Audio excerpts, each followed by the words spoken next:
Y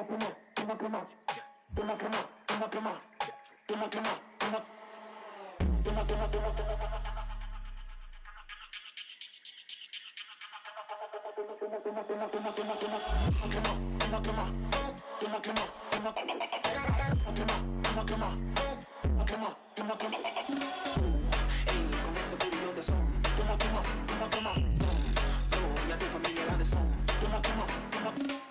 Papi, tengo grasa en mi lore. Ay, ay, dale, dale.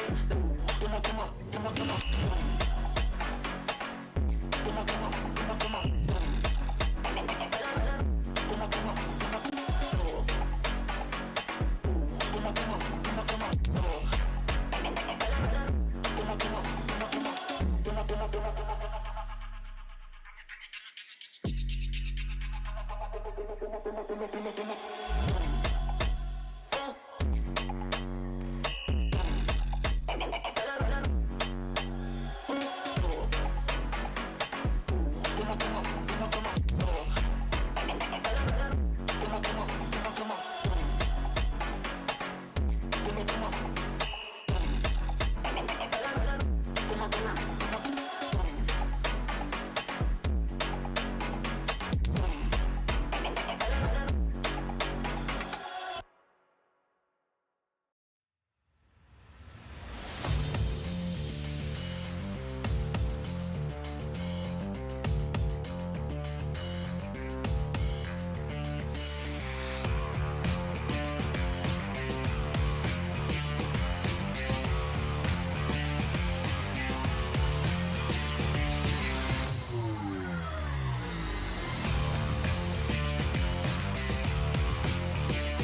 As we say hello and welcome to the virtual Phoenix Raceway here to continue the round of 4 here for the PRS Cup Series. Here, the second round of the final four here from season number 3.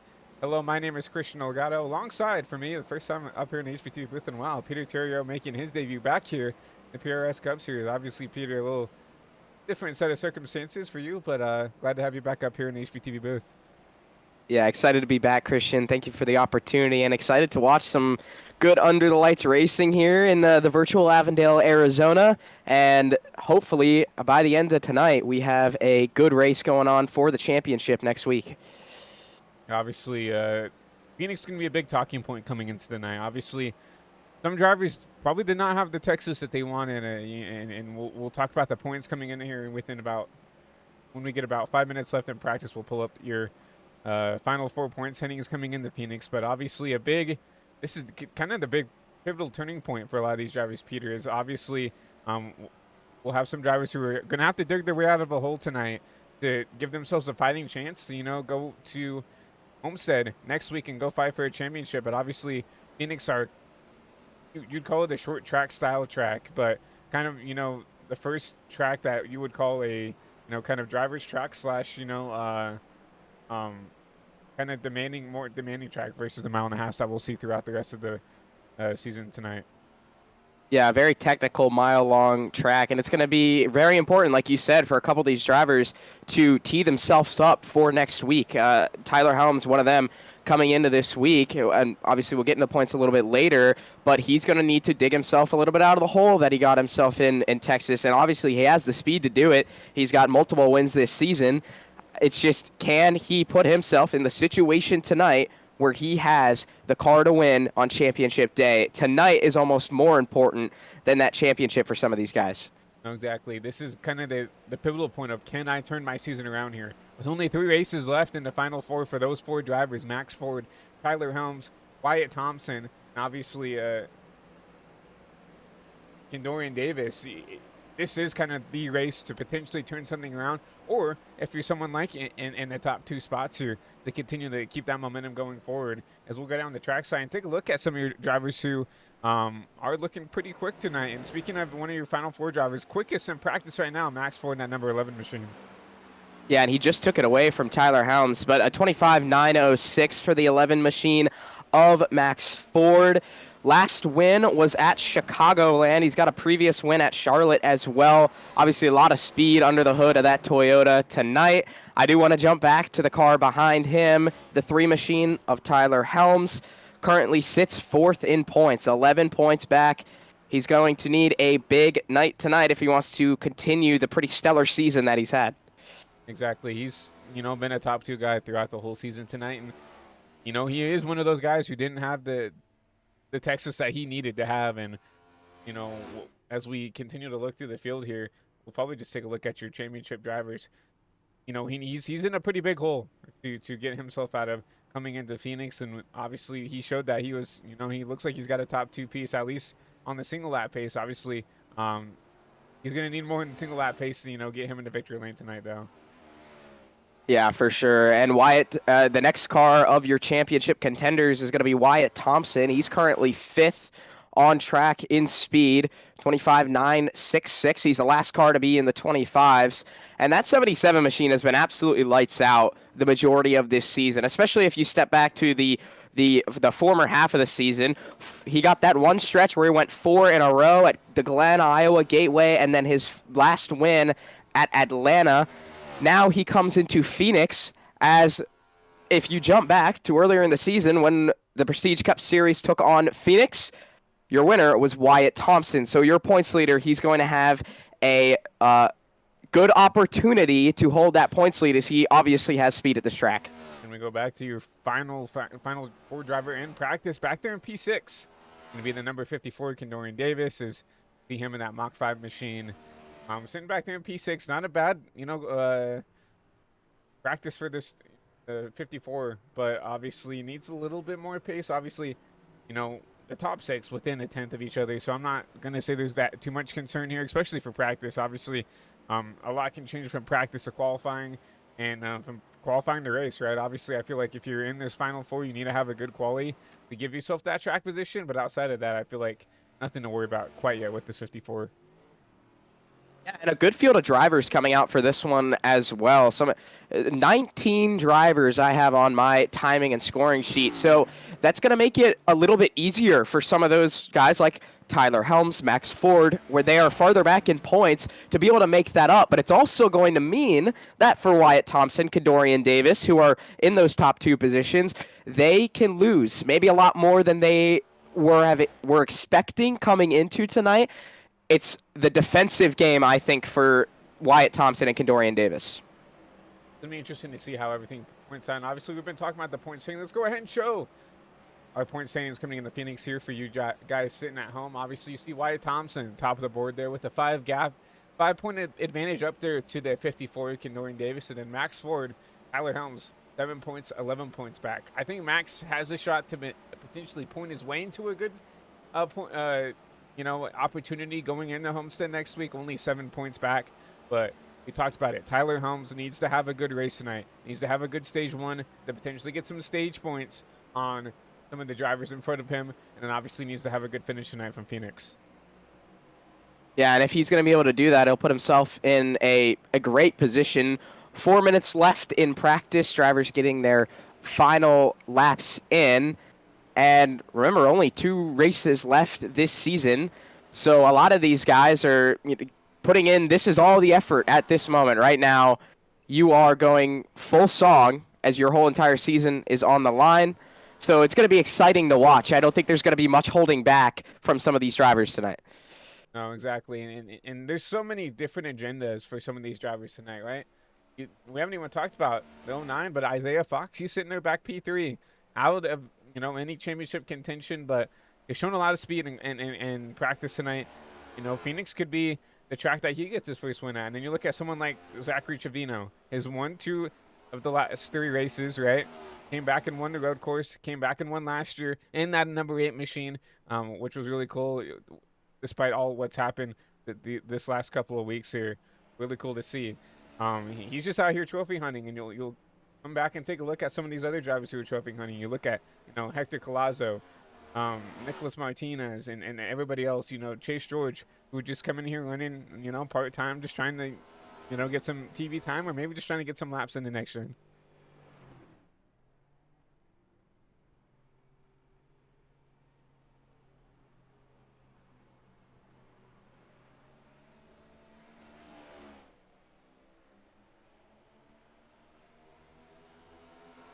And looking at some of the drivers here as we approach the end of practice here.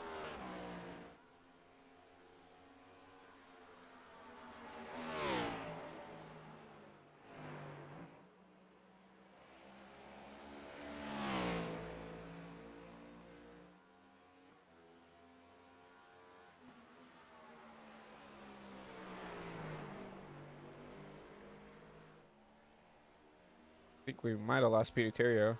Try to grab him again. It was a system side, not a Peter side.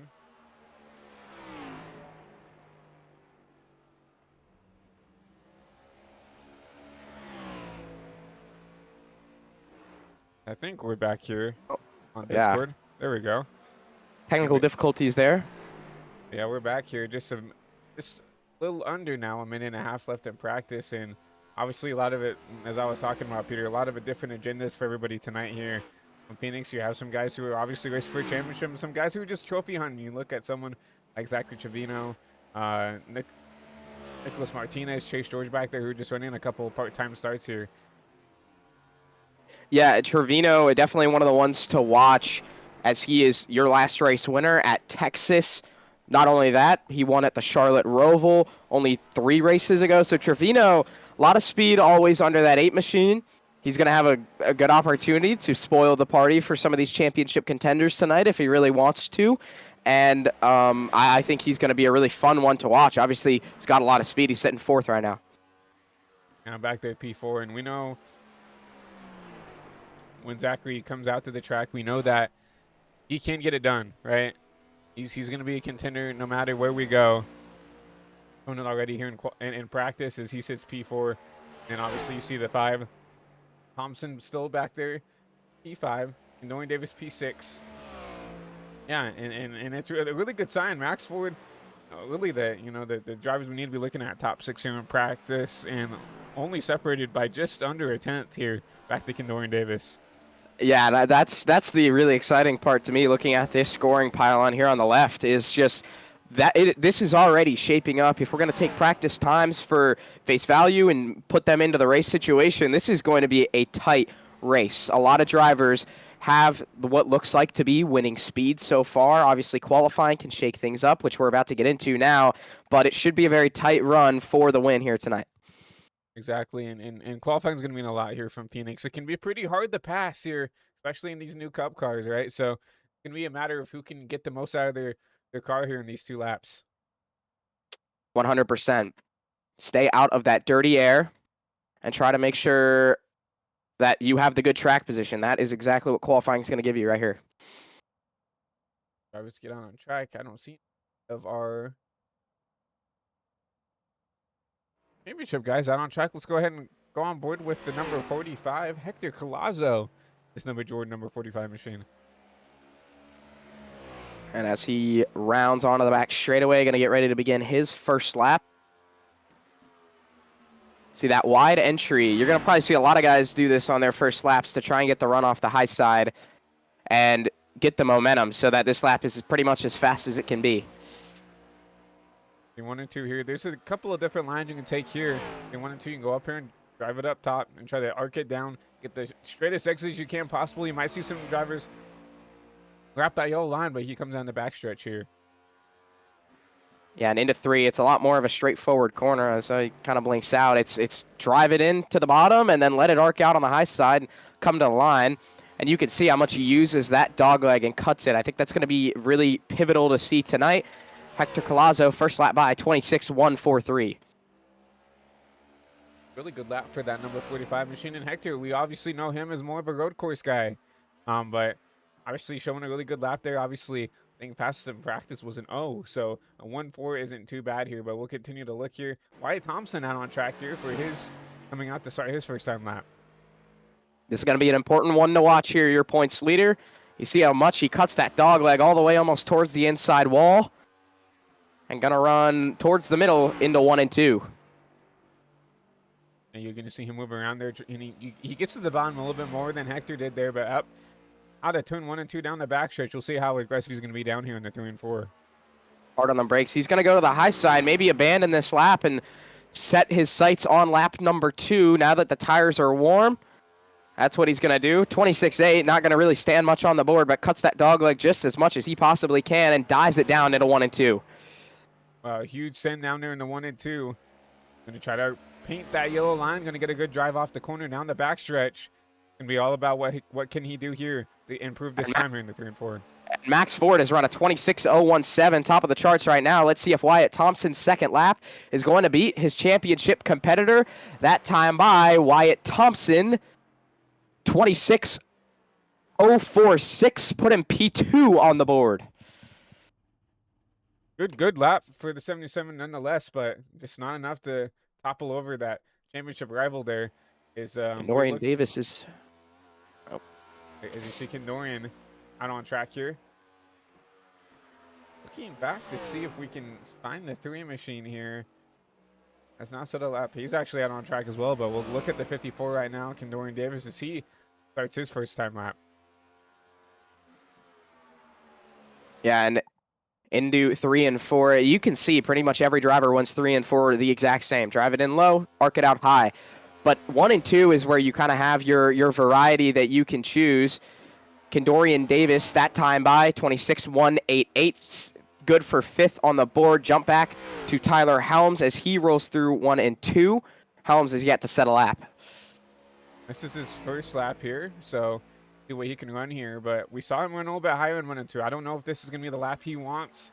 If he abandons it and tries to go for lap 2. Maybe, maybe not. And it runs the middle there in 3 and 4. And Dorian Davis jumps up to a 26.108. Helms is going to look for the second lap to try to get anything out of it. I think his first lap he might have gotten the wall or something because it was scratched, and he got in the wall there too. Can you hear him backing it down already? That is it. That's troublesome for that 3 machine. We saw something similar at Texas. Started from the back, could not make his way back up through the field.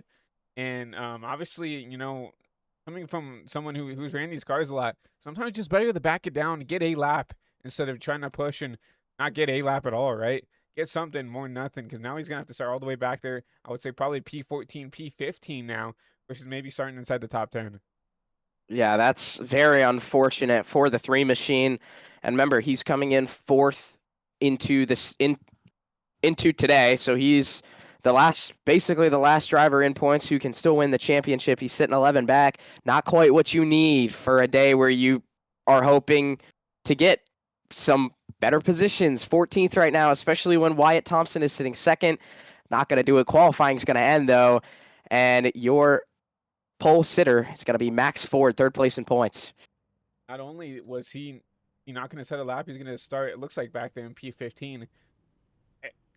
The other 3, you know, championship drivers are 1, 2, 3 here starting the race. They don't have to worry about, for the most part, getting through the traffic, getting through that dirty air. It's just going to be about racing each other, right? Versus that number 3 machine who's going to have to work his way up through, you know, these other 14, I would say other 12 cars to get up to those 3 cars he's racing for the championship. Yeah, it's not going to be easy, and you got to think that Tyler, once he gets up there, is he going to be able to have the tires to battle for it? He's got a lot to think about before he even gets to fight with those drivers that he's going against for this championship. And very interesting to see what he can do here tonight from Phoenix. But let's go ahead and take a look at your starting lineup here, presented by High Velocity TVs. See your top 10 right there. Max Ford, at top of the board here in qualifying. He'll start. He'll lead the field to green here from Phoenix, and you'll see Wyatt Thompson back there in the 2nd place spot there in the 77. Kendorian Davis back there in P3. Hector Colazo, good lap for him back there in 4th. Nicholas Martinez in his PRS Cup Series debut, I believe, there back at P5 alongside Gabriel Ngoli, rounding out that row 3. Pace George back there in 7th alongside Chad Tubala in the number 69, and rounding out the top 10, Hayden Ngoli, Jack Stanley back there in the number 95 machine. Starting in 11th, it's going to be the 09 machine of Isaiah Fox, and in 12th on his outside, John Broussard in the 78. Then Kevin Alvarez is going to lead row 7 in the 85, and it's not going to be J.J. Moore. It's actually going to be Tyler. Well, actually, that line's going to move up, so it's going to be Zachary Trevino, but we'll just jump back. Tyler Helms on row 8. Prather is going to lead row 9 with Enright on his outside. And then for your final 2 starters, Nicholas Rode in the 20th position, and Chase Krasner in 21st. In a 2019 car field now, actually, as J.J. Moore jump out of the car there as he's our race control for tonight's race. Just wanted to set some laps here in practice, but will disqualify himself here. But some prerequisites to talk about here before we get going to go green here. 130 laps here from Phoenix Raceway. We do have that stage caution there on lap 40. You stack Woody back up. Give some stage points to the top 10 drivers here tonight from Phoenix. And then obviously looking at our weather, Peter, looking like a little bit of a cloudy night sky tonight with I would say pretty good track temperatures. Yeah, and 4 sets of tires, 4 extra sets of tires. That doesn't include the one that's already on the car. Track temperature, it's 80. It's going to warm up a little bit. Those tires could definitely come in handy. 85% fuel. The fuel runs about 70, 75 laps for these drivers. It's like that. We've already seen the pace car go off because obviously a little bit of a awkward pit entry compared to all the other tracks here. But you see the pace car off. It's going to be a Chevy Toyota front row. It'll be Max Ford, Wyatt Thompson. Going to start us to green here for 134 laps as we're green here from Phoenix.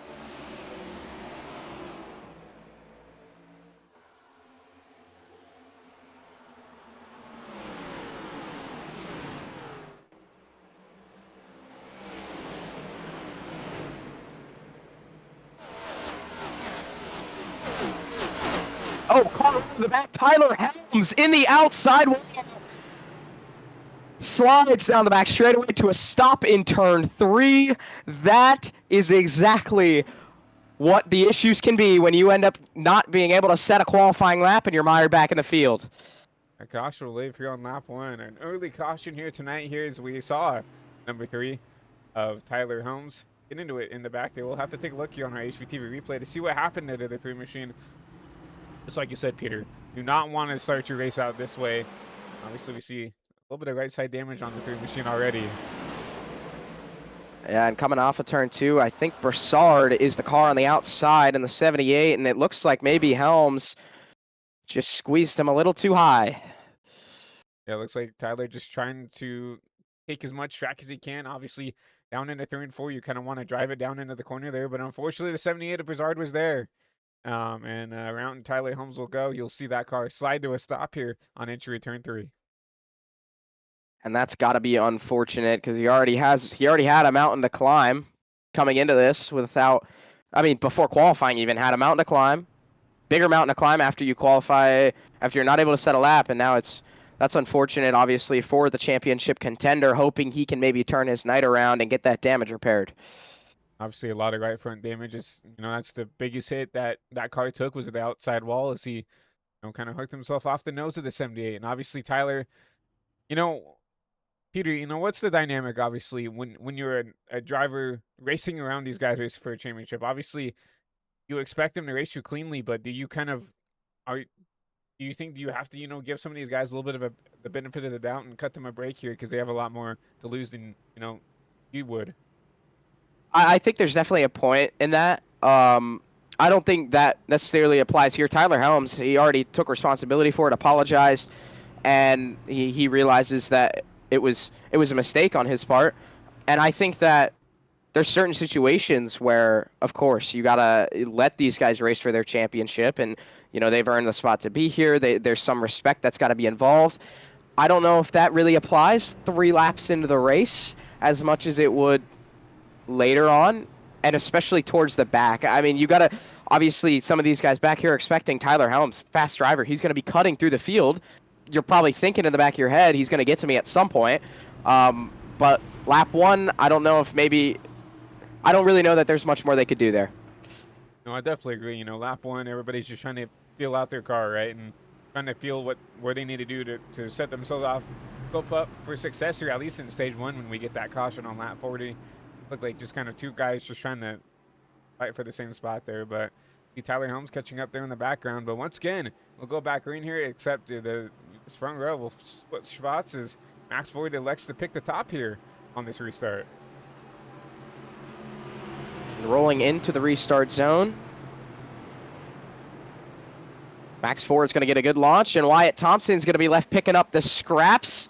The 45 machine, Hector Colazo, got a great restart. He's going to be fighting for second down into 1. Side by side through 1 and 2 is going to be the 77, and that Toyota team in the 45. See the 45 using that outside momentum to keep it side by side, going to try to clear out at turn 2. And he does. Now that's going to put Thompson under the grasp of Kendorian Davis. Davis dives it deep into 3 and 4, trying to take that spot away an inch that much closer to leading the points. Can't quite do it that time by. Thompson's going to clear him down the front stretch. And Phoenix there in 1 and 2. Oh, a huge wreck in the back. Hard hit to the outside wall. I think that was Travis Prather. A lot of damage to the 3 cars in the back there. Prather, Nicholas Road, Caden Goalie looks like also caught up in this, but saw someone a huge hit to the outside wall. I'll have to take a look back and see what happened here further in the back. And I wonder if that had something to do with the dog leg. It's very easy with how low these cars are. Whoa. It did, but I don't know if it's wasn't what I was talking about. Yeah, it just looked like 2 cars coming together. You see, Aiden, he's coming down here on the exit of the dog leg versus the 8, who kind of takes it the more, kind of the natural route there for the dog leg if you're going to cut it. Cuts it down really early and just needs to come up the track there. Unfortunately, Hayden comes down as the 8 comes up. They meet in the middle there on the exit of the dog leg and nowhere to go for the 29 of Nicholas Road. Yeah, both drivers just expecting the other to do something else. And unfortunately, they came together going for the same piece of real estate. So we're going to be under caution for the second time, getting a ride on board here with the 29 machine at Nicholas Road.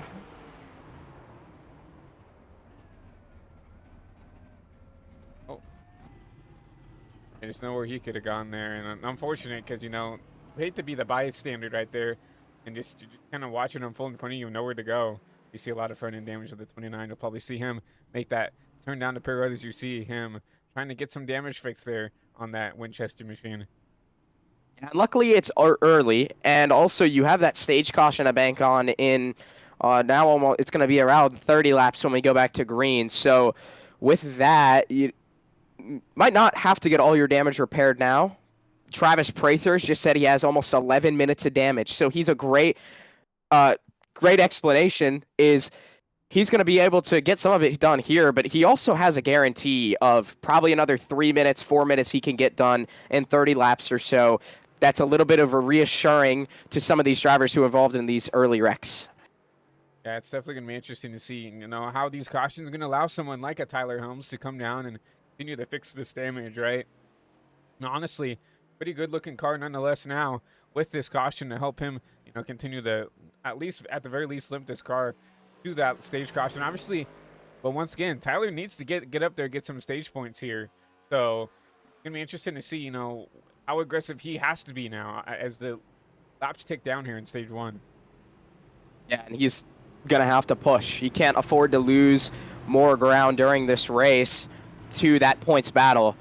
It's not going to be easy. 2 Toyotas, though, on the front row this time. Max Ford and Hector Collazo in the 45. Lights out restart for Collazo and Ford, for that matter.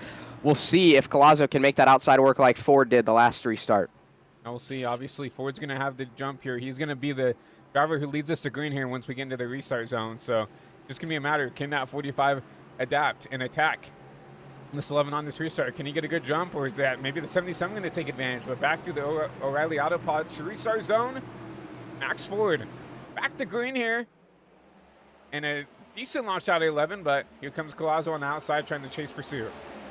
Bit of a stack up through the field. Thompson's now under attack from the debutante there on the inside. Nicholas Martinez Jr. 3 wide for second through 1 and 2. It's going to tighten up on the exit of the corner. They all keep it clean. Oh, never mind. Nicholas Martinez gets tapped. Wyatt Thompson still stuck in the middle, bleeding spots. Oh, man. Ascent by the 84, wrecking in the back. Trevino around in the 16. And Kadorian Davis got slightly involved in it. I don't know how bad the damage is. So still wrecking in the back. Oh. Tyler Helms up in the outside wall.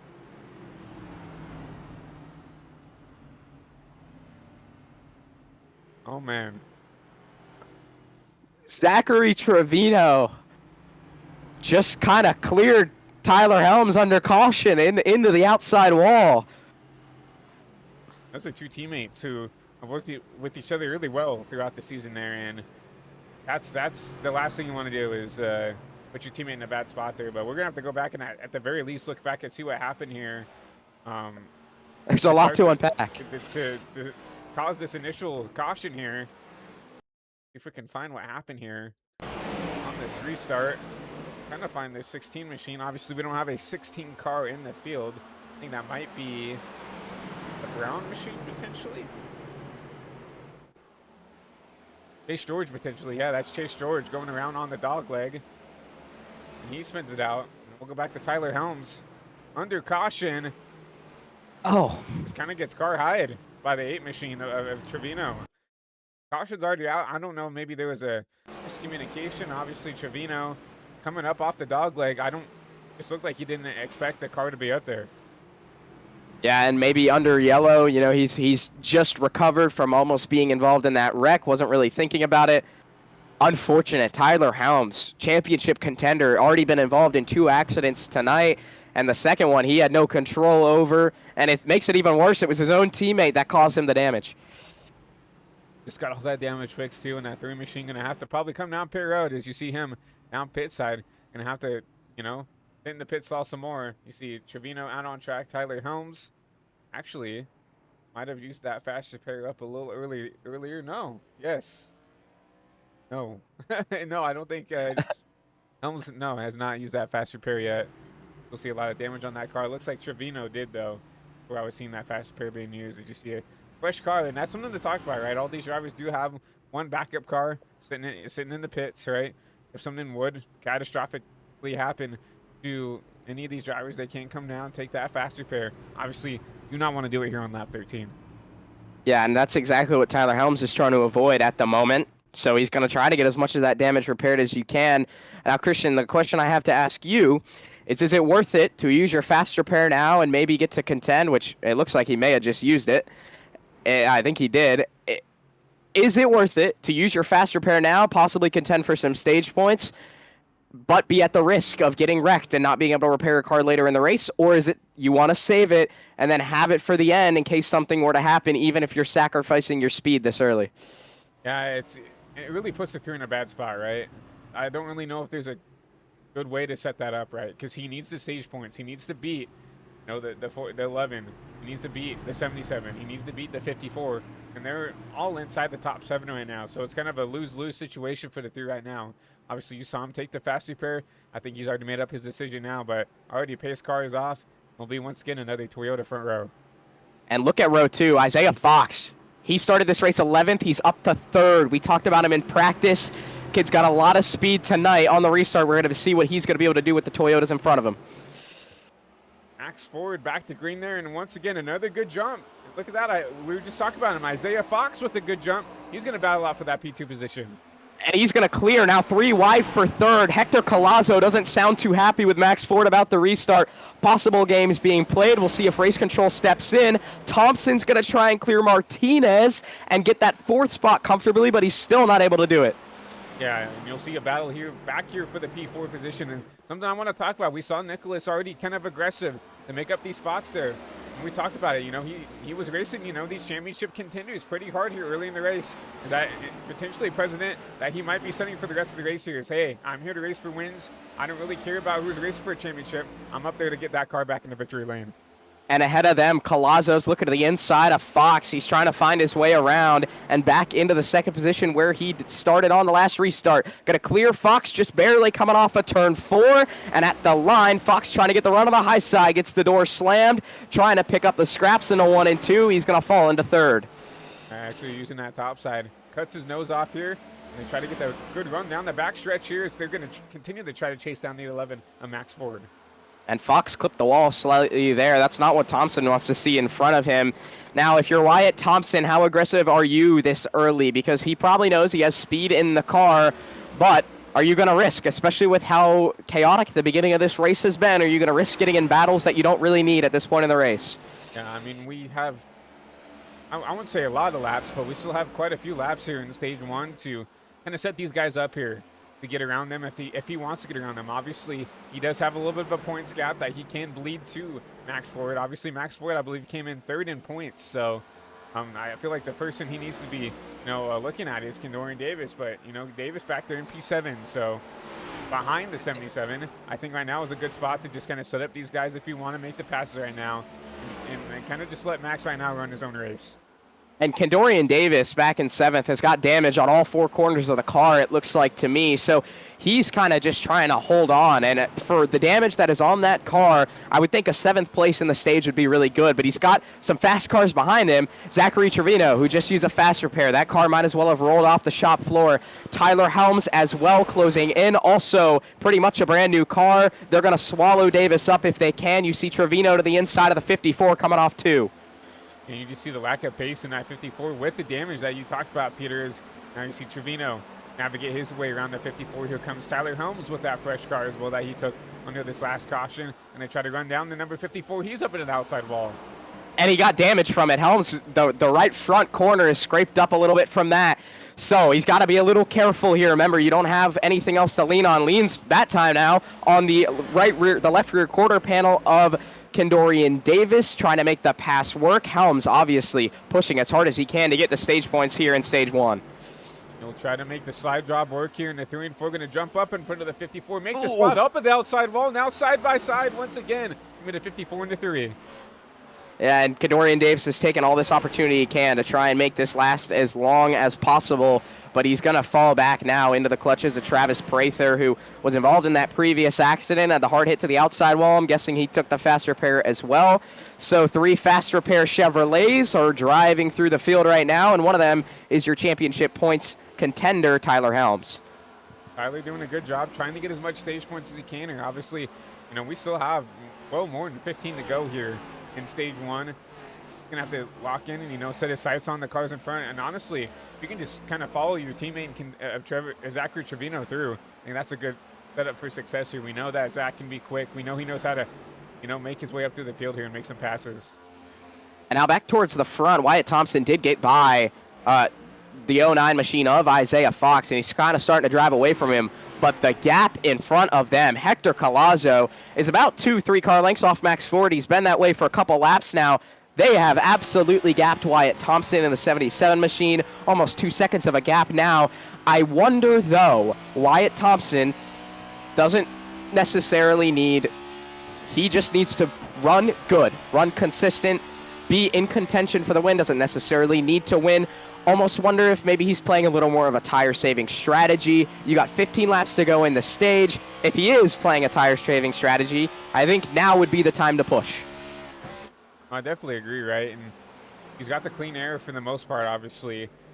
And he really has no competition behind this. He started to pull away from the 09 Fox. If he wants to go down there and run to get this, you know, this win here in the stage, it's a good time to do it. You know, try to settle back in. No damage on the 77 machine.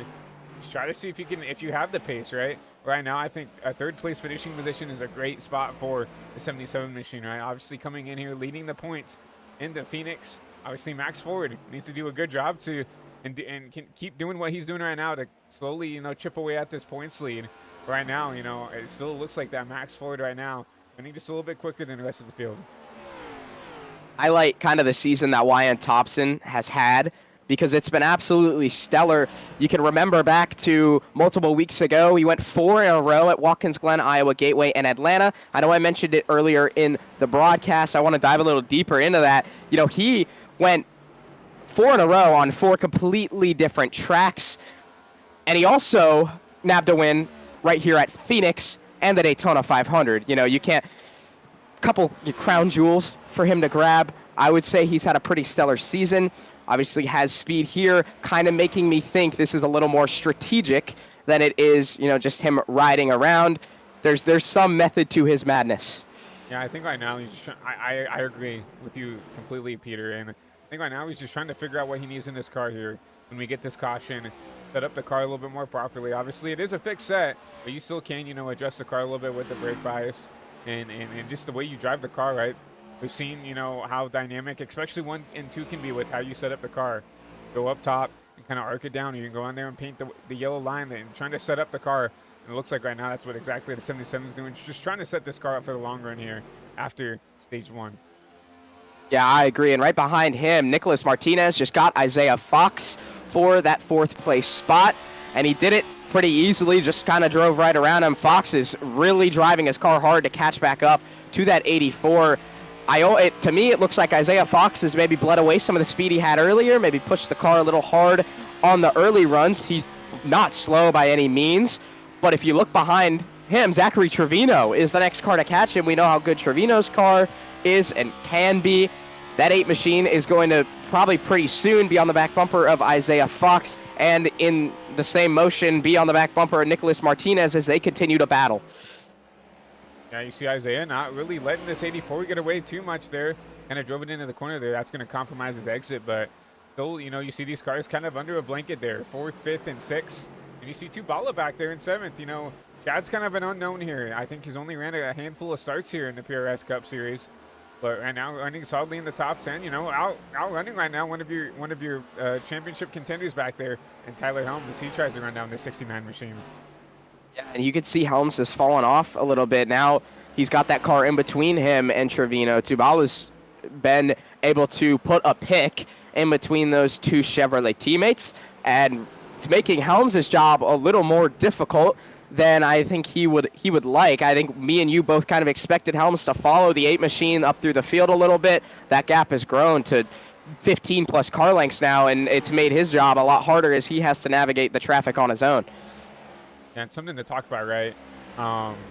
You see, you know, the Precision Speed Solutions on the side of his car. Remember, we're not running the fixed sets here in the UIS Cup Series. I'm not in the in the PRS Cup Series. UIS is on Mondays, but it's not the fixed set. So a lot of these drivers are going to have had to to adapt to this car every week when they jump in the sim here on these Thursday nights. It's not the fixed set that everybody's used to driving here, and it's especially not, you know, the open set that everybody's, you know, might be practicing. Maybe like a Tyler Helms, who really does put a lot of his time into, you know, the A opens and the open sets side of the sim, which is a completely different conversation to have. But you know, it's not the fixed set. It's definitely going to take a little bit of time for some of these drivers to get used to this now new set that they're going to have to navigate through Phoenix. Yeah, and I wonder if that's led to some of the problems that we saw so far. A lot of pushing up on the exit of corners. A lot of drivers are just barely clipping the wall coming out of both ends of the track. And I wonder if part of that is this setup might be a little tighter than some drivers are expecting, maybe a little looser. Could be a lot of things, but it throws a wrench into most drivers, you know, their idea of how to drive the car. The good thing is everybody's on a level playing field. Everybody has to adapt the exact same way. It serves the same purpose as the iRacing fixed setup, except there's, you know, the great people behind the scenes are building these. Yeah, it's definitely going to be interesting to see how Tyler can do it. You see him get around the 69 at Tubala, putting up in the P7, but I honestly think he needs to, I don't know if he has the time, but he needs to be up a couple more spots to put himself in a good spot here. If you look at Thompson back up here in P3, you look at Max Forward, who's going to probably take the stage win here. And obviously, if someone to talk about, Kendorian Davis has dropped outside the top 10, trying to limp this thing around to get to the stage.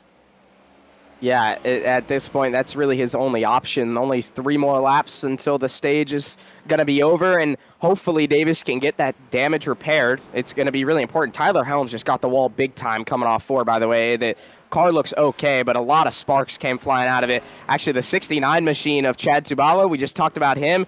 He is kind of fallen back into a bit of a battle between Gabriel Ngoli and Travis Prather down the back straightaway. We got a little 3-car race, and this is for your final 3 spots in the stage. I mean, these are for some valuable stage points here. Obviously not racing for anything, but still you want to be up here in the top 10. You want that track position. Is the tight squeeze there down the dog leg. Yeah, goalie gave him a little bit of a break there. Tubala, I wouldn't necessarily say cut the nose off, but he gave goalie about 1 lane, and that lane wasn't even on the racetrack. So Gabriel Ngoli took a little bit of a step back and decided maybe his race car is a little more important than that 1 extra stage point. 1 more lap around, though, in the stage for Max Ford as he continues to pull away from Hector Collazo. And Collazo started to fall away. Just kind of these last 5 laps, that 11 machine has just had a little bit more pace, and I think that might be a little bit of dirty air from Collazo, you know, tightening up the car a little bit, but we'll have to see here. But Max Forward takes stage 1 here. That's going to be a huge points advantage here for this 11 machine looking into the future. Hector Collazo, 2nd. Wyatt Thompson, your points leader, comes across 3rd. Nicholas Martinez, 4th. Trevino, 5th. Isaiah Fox, 6th. Tyler Helms did get 7th, but that was pretty much the best he could do. Unfortunate for him. I mean, good to get points, I would say. Definitely after the start of the race he had, good to get points. I mean, points are points. It's, you know, you look back at Kendorian, right? He's not going to get any. I think he came in here P2, right, coming in. So it's better than nothing, right? And that's exactly what you need to look at here when we come back and look at Phoenix, right? Because this could be the deciding factor of, you know, who wins this championship and who doesn't, right? Yeah, you look at Kendorian, 5 points back. Max Ford 7, and I think with that, I think he doesn't take the points lead, but he definitely put a chip into there. I think he should be back to, what, 4 points back now, starting stage 2. Yeah, he's put himself in a great position for the rest of this race. This pit stops are going to begin. See everybody down pit lane. Not a shock there. You're going to see a lot of tires here, a lot of fuel, and especially a lot of repairs getting done for some of these guys like Kendorian Davis. Now, I'm interested to see how much, if he does have any, how much damage Tyler has as well. You saw him knock the ball down a couple times here, stage 1, after getting that fast repair taken. Wonder if he might have just a little bit of damage he wants to get fixed before he comes back out on track. Yeah, and the car looks shocking. The car looks really good. I'll be honest. It doesn't really look like he got the wall too much. I saw him get it just a couple times. Thought maybe I saw a little damage on the right front corner, but he doesn't stay any longer in his box than he needed for the 4 tires, and he's going to roll off. So I think Tyler Helms is pretty confident in his car, and if he is, then I guess we are too. Wyatt Thompson, I think, beats the 45 of Collazo off pit road there. So a good jump by the 77. Max Ford dropping to the back. I think Max Ford, EOL, beating in pit road. Wow. Now that's interesting. We just talked about the advantage Max Ford grabbed at the end of that stage. Now beginning the next section of the race, he is going to really have to put the work in if he wants to make the most out of today. Had a couple of drivers get nabbed for speeding. Chad Tubala, Don Brassard, and Nicholas Martinez, someone who was also up towards the front there. He gets nabbed for speeding as well. That is not what you want to see if you're Max Ford. He ran a great beginning of this race. Really good job in that first stage. Led the whole entire thing and pretty much, I would say, dominated. Collazo was there, but it wasn't quite close enough to make a move. Unfortunately, now Max Ford, we're really going to get to see how much speed that car has. Want to remind you, this is going to be his first time in dirty air the whole entire race. So it's going to be, he might have a little bit to figure out, but I think we'll see him back towards the front, hopefully before the end of this one.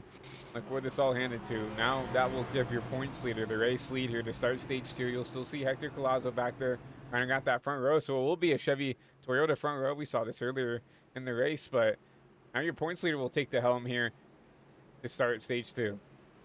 I would say the big benefactor out of all that, Tyler Helms. He got up to 5th right now. I think 5th compared to 7th, you're a lot more in the fight here on this restart. Going through the O'Reilly Auto Parts restart zone. Wyatt Thompson leads us to green here to start stage 2, and a good jump by the bottom line. Zachary Trevino trying to battle for that P2 position.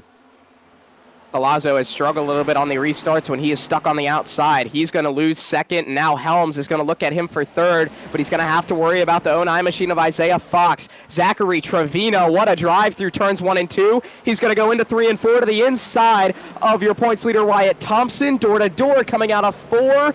It's going to be close at the line. Yeah, contact between the 8 and the 77. Thompson and Trevino going out of here down the 1 and 2. You'll see the 77 pick the top, try to defend this number 8 machine.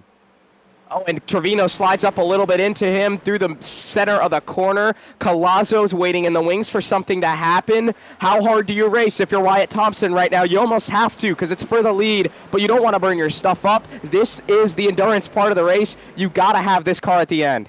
Collazo with the crossover on the 8 of Trevino. Going to try to get side by side for P2, and I agree. You're the 77. You need the clean air. You need to start to set the pace here for the rest of the field here. So now you see a battle for P2. Now here comes the 45 of Collazo underneath the 8 of Trevino. Collazo's tire's starting to get warm, and he's starting to make the most out of it. We saw he was pretty good on the short run and the middle of the run, too. That 45 Toyota, the Tyler Reddick-inspired Michael Jordan machine, looks pretty fast tonight, but he loses a little bit of time there to Trevino as he tries to close back in on Wyatt Thompson. Trevino all the way, just kind of arcing that car all the way up to the top side. Going to get a better run off the corner than the 77. Making a battle for the lead. Here comes the 8 on the top. And Thompson gives him the top. He knows that's not quite the preferred line going into 3 and 4. And you can see that's experience right there. Wyatt Thompson gave it up just a little bit so that he could have it on this end of the speedway. But Trevino didn't go away. Still door to door going into 1 and 2. Contact. Yeah, you saw the 77 use up the 8. The 8 used him up once. He said, well, if you're going to do that, I feel like I can do it right back. 77 up the track, pushes the 8 up the track, but still side by side going down the backstretch. And this time it's Trevino with the advantage into 3 and 4. Rolls the outside, a good arc into the corner. He's going to have the momentum. See how much Thompson cuts this dog leg all the way down there. Trevino clear, new leader here at Phoenix. Yeah, what a move by Zachary Trevino to be aggressive, to retake this race lead here. As you see now, the 77 under fire from the 45 of Collazo. With that dirty air now, what can Wyatt Thompson do to attack back on this 8 machine? And a little shocked Collazo wasn't able to make a move there with those two side by side. Obviously, the dirty air is a much bigger problem when you have 2 cars battling in front of you, but they were using each other up. Hector Collazo, though, still sitting in 3rd. These top 3 kind of calming down a little bit now. Collazo still trying to look for moves, but Thompson is falling back a bit from the back bumper of Trevino. Well, look at Tyler Helms back here in P4. Here, Max Ford back up to P5 after everything said and done. I mean, we talked about he had to put the time in to get back up here towards the front. And where did he come from? All the way back up here in P5. And he's running the fastest laps of the field right now. He's one of 2 drivers to be in the ones the last time by. This time by, Hector Collazo, who just got by Thompson, is in a battle. He ran an O. He was the fastest car on the lap, but Max Ford's running ones, consistently closing in. The only driver in your championship fight up here that you can't see is Kadorian Davis, who he's still trying to pick up from the earlier accident. Kadorian back there outside the top 10, still back there in P12, trying to hold on here. I think needs a couple more cautions to give himself a fighting chance, right? I think he got most of this damage fixed. I don't see any scuffing anymore on this 54 machine. But back here outside the top 10, not where he needs to be running here towards the end of the race. Yeah, and he's got a lot of time to figure it out, but also could go away really quick. Tyler Helms got the wall big time that time again off turn 2.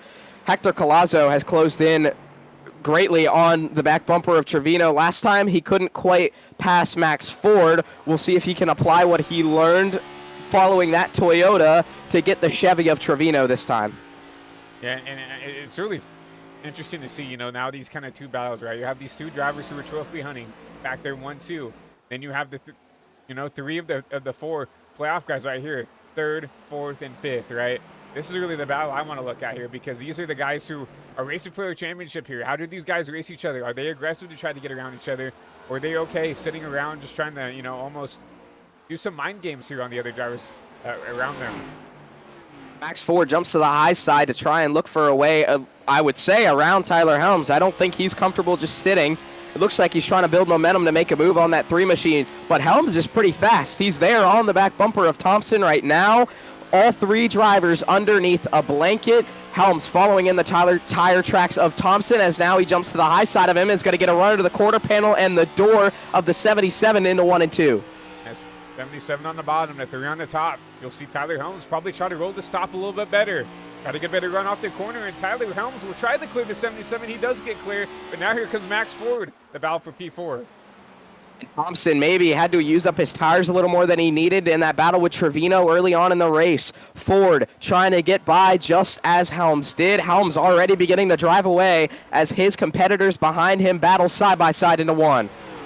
So I'm interested to see if Max Ford will try to just mimic what the 3 did, right? Try to stick on the outside, just try to pinch him down there on exit, get the run off the corner now side by side for P4. Max Ford with the advantage, he'll clear the 77.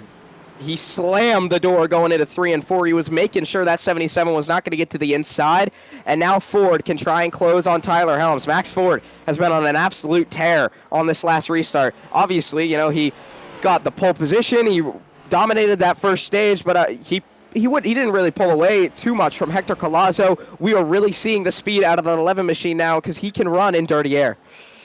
Yeah, it's really impressive to see what he's been able to do to drive from the back all the way back up here inside this top 5 here. Going to try to run down his kind of rival here in the 3 machine. Obviously, Helms needs to, try to keep these guys behind him, right? He needs the points advantage here. No more guaranteed points unless he maybe sets the fastest lap here. There's no more points on the table except where you finish, right? And obviously, Helms needs to probably put a gap in between there. If he can go up there, maybe try to take the lead away from the 45 and the 8 and keep those 2 cars as a buffer. That'd be a huge advantage for this 3 machine. Yeah, that's a great point because as much as, 1 and 2 points are going to help, you don't want just 1 or 2 points. You want to make the most out of your opportunity, and it gets really difficult when your championship contenders are the best in the series and they're able to run up front consistently. So Tyler Helms, the only place he can go run and hide is the top 2 podium positions. That's what he is aiming for right now, and he is kind of pulling away from Max Ford as they get to the line that time by 60 laps complete. We're closing in on halfway. Yeah, the issue is throughout the season, we know that Tyler Helms has the speed, but I feel like out of the top 4, does the worst job of saving his stuff, saving his tires, right? And I hope that's what's happening now with this 3 machine. You see a potential battle for the race lead, You hope that he's trying to just keep something in the tank here for when he gets to, if they do ever get to these top 2, to maybe make the passes work. Honestly, I think he's doing a good job at the moment because of the fact that Wyatt Thompson's tires seem like they have kind of already started to fall off a bit. So if tire wear is already hitting some drivers and Tyler Helms is still charging forward, closing in on the leaders who are about to get into a pretty heated battle, it seems like, I think his tires are pretty much right where he needs them to be at this moment in the race. It's obviously, can he keep that momentum up? Can he keep that rolling? You never know how long this run can be. Obviously, we restarted around lap 45 or so, 70, 75 laps on a fuel run. You could have a long way to go still on these tires. And Tyler really needs DC to start battling up here for the lead. We saw the 45 close in on the 8 of Trevino. And then once again, Trevino using that dirty air, that aero blocking that we see a lot in these next gens to try to slowly pull away now. He got it underneath the 10th, but now the 8 starting to stretch it out now. Outside, now 3, almost 4/10 here going into turn 2. And that's what Trevino's experience brings to the table very well, is that drivers who know their way around the next gen car can play incredible defense and offense with the air that the car brings off onto everybody else. Zachary Trevino done a great job of that, making sure he can keep Hector Collazo behind him, and it's all just about the positioning of where you put the car. On the contrary, Hector Collazo, he has opportunities with the air to possibly go on the offensive against Trevino. It's a little bit more difficult, not quite as easy on these shorter, mile-long tracks where the downforce isn't quite as big of a factor, but you can see how that expertise from Zachary Trevino, that veteran prowess, is letting him keep this lead right now. And you saw the 45 start to reel them just a little bit now, underneath 3/10 again. But it seems like once he gets right to the bumper, he just really doesn't know what to do to get around this 8 machine. And them two now going back to single file has made it so Helms isn't quite closing in anymore. It's almost like he's sitting pretty even. He's not really losing ground, but that gap is sitting pretty close. I wonder if there's almost a strategy. I don't think Hector Collazo is trying to sit behind Zachary Trevino, but if he was, I think there's almost a benefit to that, because you can run away from Tyler Helms, Max Ford, Wyatt Thompson, the drivers who have proven that they are pretty much the best in the series this season, and you can up your chances of being in a better spot later on. Exactly. There is that, that kind of strategy, right? Sit behind, and just pull away. You think of almost kind of like a super speedway where sit in line, don't battle each other. Do not go side by side because it will only slow you guys down, right? If you could sit behind this 8, I don't think that Hector wants to do that right now. I just think he just can't find the way around them at the time being. But as long as he's content right back there in P2, if we do get that green flag pit stop, they will probably slowly pull away from the rest of the field here if they can just be content and be patient with each other. Yeah, and I think the most important part is that he's able to keep with Trevino, and that's what you're going to need for that kind of strategy to work. Is you can't fall back. The last run, the only thing that worries me is on the last run, you kind of saw Collazo fell off of Max Ford's bumper 10 or so car lengths towards the end of the stage. We're starting to close in on that point. We'll see if Collazo's car falls off similarly or not. Hopefully not, and if he's able to keep up with Trevino here, the strategy could play out where they're able to pull away a little bit from Tyler Helms. And something I'm talked about him falling off of the 11 machine. You think maybe he learned that lesson, is just trying to kind of hold back just a little bit right here, knowing that there is a long run ensuing here. Maybe he's just trying to save himself a little bit behind the 8, and then maybe when he thinks it's time to go, he's going, because he's kept it consistently around about this 2.5 to 3/10 mark. Hasn't really tried to put his nose in anywhere yet. Do you think maybe this 45 is just trying to save his stuff a little bit? Yeah, I think he is. Well, doesn't matter anymore. Caution flag's going to wave. I think he was. Caution flag for the 4th time is out on the speedway, though. Like maybe Chad Tubala might have had an incident. No, that was quite a while ago, actually. Well, it was actually Chase George and Kadorian Davis. Yeah, I was about to say, I see a lot of damage on the 54 of Kendorian here. We'll take a look and see what happened here with him and Chase George. Not what you want to see for the day Kendorian Davis has been having. Yeah, Kendorian looks like just not getting the handling he wants in this car tonight. And see him up. George the 16 up the track, and he kind of pays for it right there. You see the 16 get away clean, but Kendorian is the one, just kind of the way, the physics worked with that. Chase didn't really have anywhere to go, so he got up into the wall, and then all that force kind of comes back and compacts back into the 54. He comes down the track there and gets the inside wall. I'm surprised that was a caution, because he kept it going. He didn't stop really, but regardless, caution. iRacing or race control thought that was deemed enough to throw the yellow here. So everybody down back pit road here as well. Try to watch the battle off the pit side here. Looks like the 8 of Trevino, followed by Collazo, followed by Helms, Max Ford, and Wyatt Thompson, your top 5.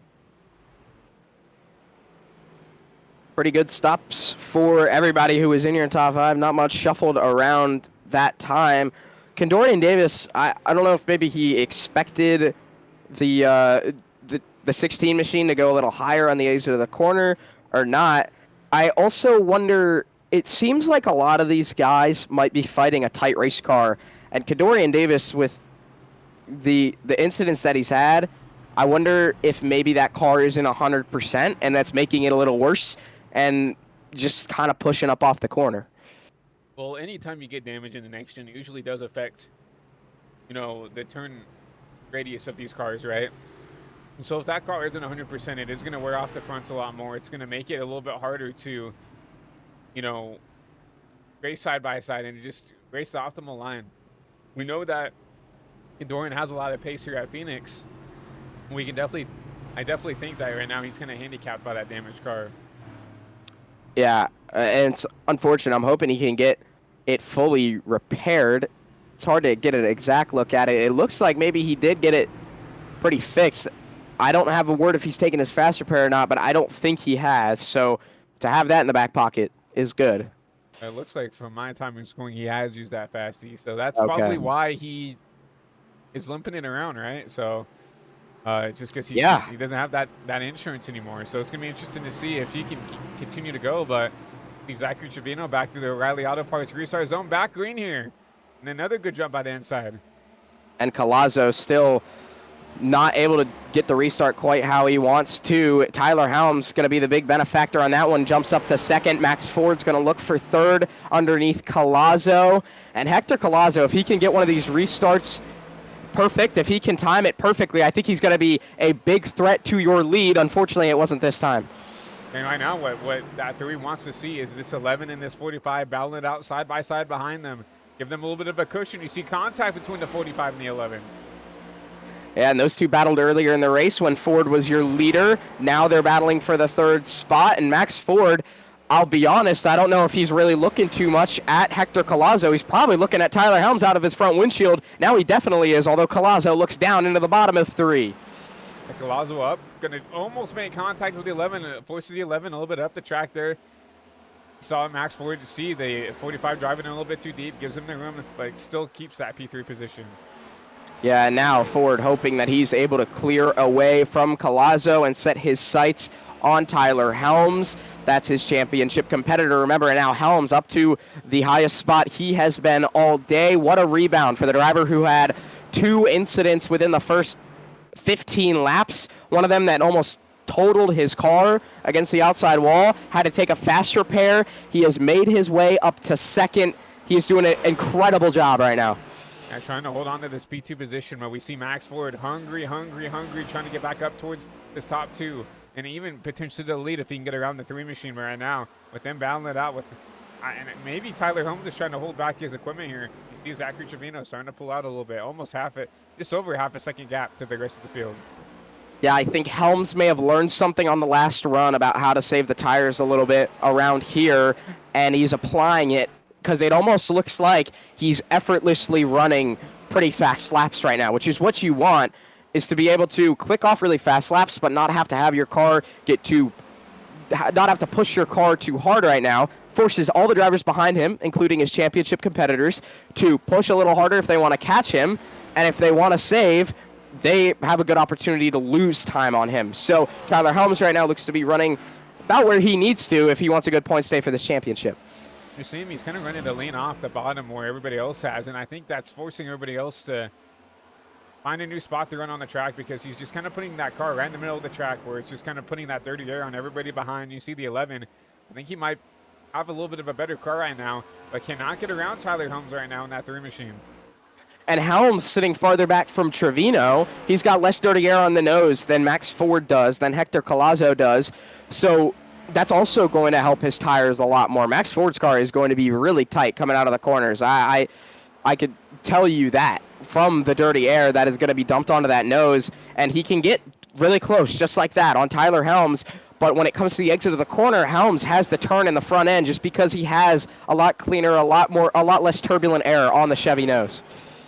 It's going to be interesting to see how Max Ford can navigate this 3 machine. I think he wants to get around them just has to do something a little bit different, right? You see the 3 running in kind of this middle bottom. Maybe Max. Oh, I thought he almost put the bumper to the 3 there. Drove it in there, trying to make it happen. But now here comes Collazo. He's going to try to make a battle here with the 11 machine. Yeah, a bit of a mistake there from Max Ford, trying to get it in as deep into the corner as he can, and maybe he hopped on the binders to stay off of the 3 machine. A little bit of courtesy from the rivals, but now Ford is going to have to close in, which I don't think he's going to have much of a problem with. I think the issue is passing the car in front of you. Yeah, he's definitely pushing the car a lot further on entry there, at least in the 3 and 4 down the dog leg here. And that's the stuff that will burn your stuff up, right? Driving it in a little bit too deep, trying to almost intimidate Tyler Helms. I'll say this, Tyler Helms is one of the only guys you can't really rattle when he's up here, when he's locked in right now. You actually start to see him slowly but surely close into the 8 of Trevino. And Tyler Helms has been very consistent over this run, too. You can just see the attitude between his and Max Ford's car. Ford, just like you said, seems to be pushing a little more. Got the wall last time down the back straightaway because he's got to worry about what's in his mirror. Collazo doesn't seem super content. Looks like he wants to go for moves. So Max Ford, not only does he have to worry about, the points that are running away from him right now, but the possibility of losing even another spot to the 45. And you see, I saw Zach change up. I saw Tyler change up his line there a little bit there in a 1 and 2. You saw him on the top and then kind of shut off that clean air down on the exit. It really forced Max to back out of it. And, still within that striking range there. But you see now the 3 driving up the track a little bit. And right down on exit right here, he's going to shut the clean air off and to force Max to back out here on the exit of 2. Yeah, and talking about clean air, I just want to jump back for a second. Wyatt Thompson, he's fallen off a good chunk of this pack. He's currently sitting in the 5th position, still good for your points leader. But remember, he lost ground to Max Ford. He's probably he was about 4 points back. Now I'm thinking maybe Max Ford is closer to 2 to 3 points back from your points leader, Wyatt Thompson. So while still running well, if he wants to get closer to Max Ford, he's got a lot more to do than just pass one car. He's got to get there. He's sitting about 10 car lengths or so now off the 45's bumper. I'm starting to think maybe we saw 77. He burned his stuff up that first run, right? Do you think maybe 77, he's sitting back, he said, okay, I need to control my pace a little bit more. I need to get this car underneath me. And he's just doing a little bit more conserving than these top, 5 in front of him. I do. I think that's a really good point. He probably is. Wyatt Thompson, pretty smart driver, very technical about how he drives. And I think being able to save your stuff, have it for the end of this one, is easily something that he learned on the last run. And if that is what he's doing, and if that is how it's going to play out, that's the kind of things that's going to be able to put him in that perfect position to win this championship. Because think about this. I mean, later on in this run, let's say this one goes all the way green. He's saving his stuff. These guys up ahead, they've been battling. I mean, even if it was for a little bit at the beginning, they've been battling. He's been able to have that clean air, not have to worry about any of the air on the nose. Those front tires are probably looking pretty good compared to the guys in front of him.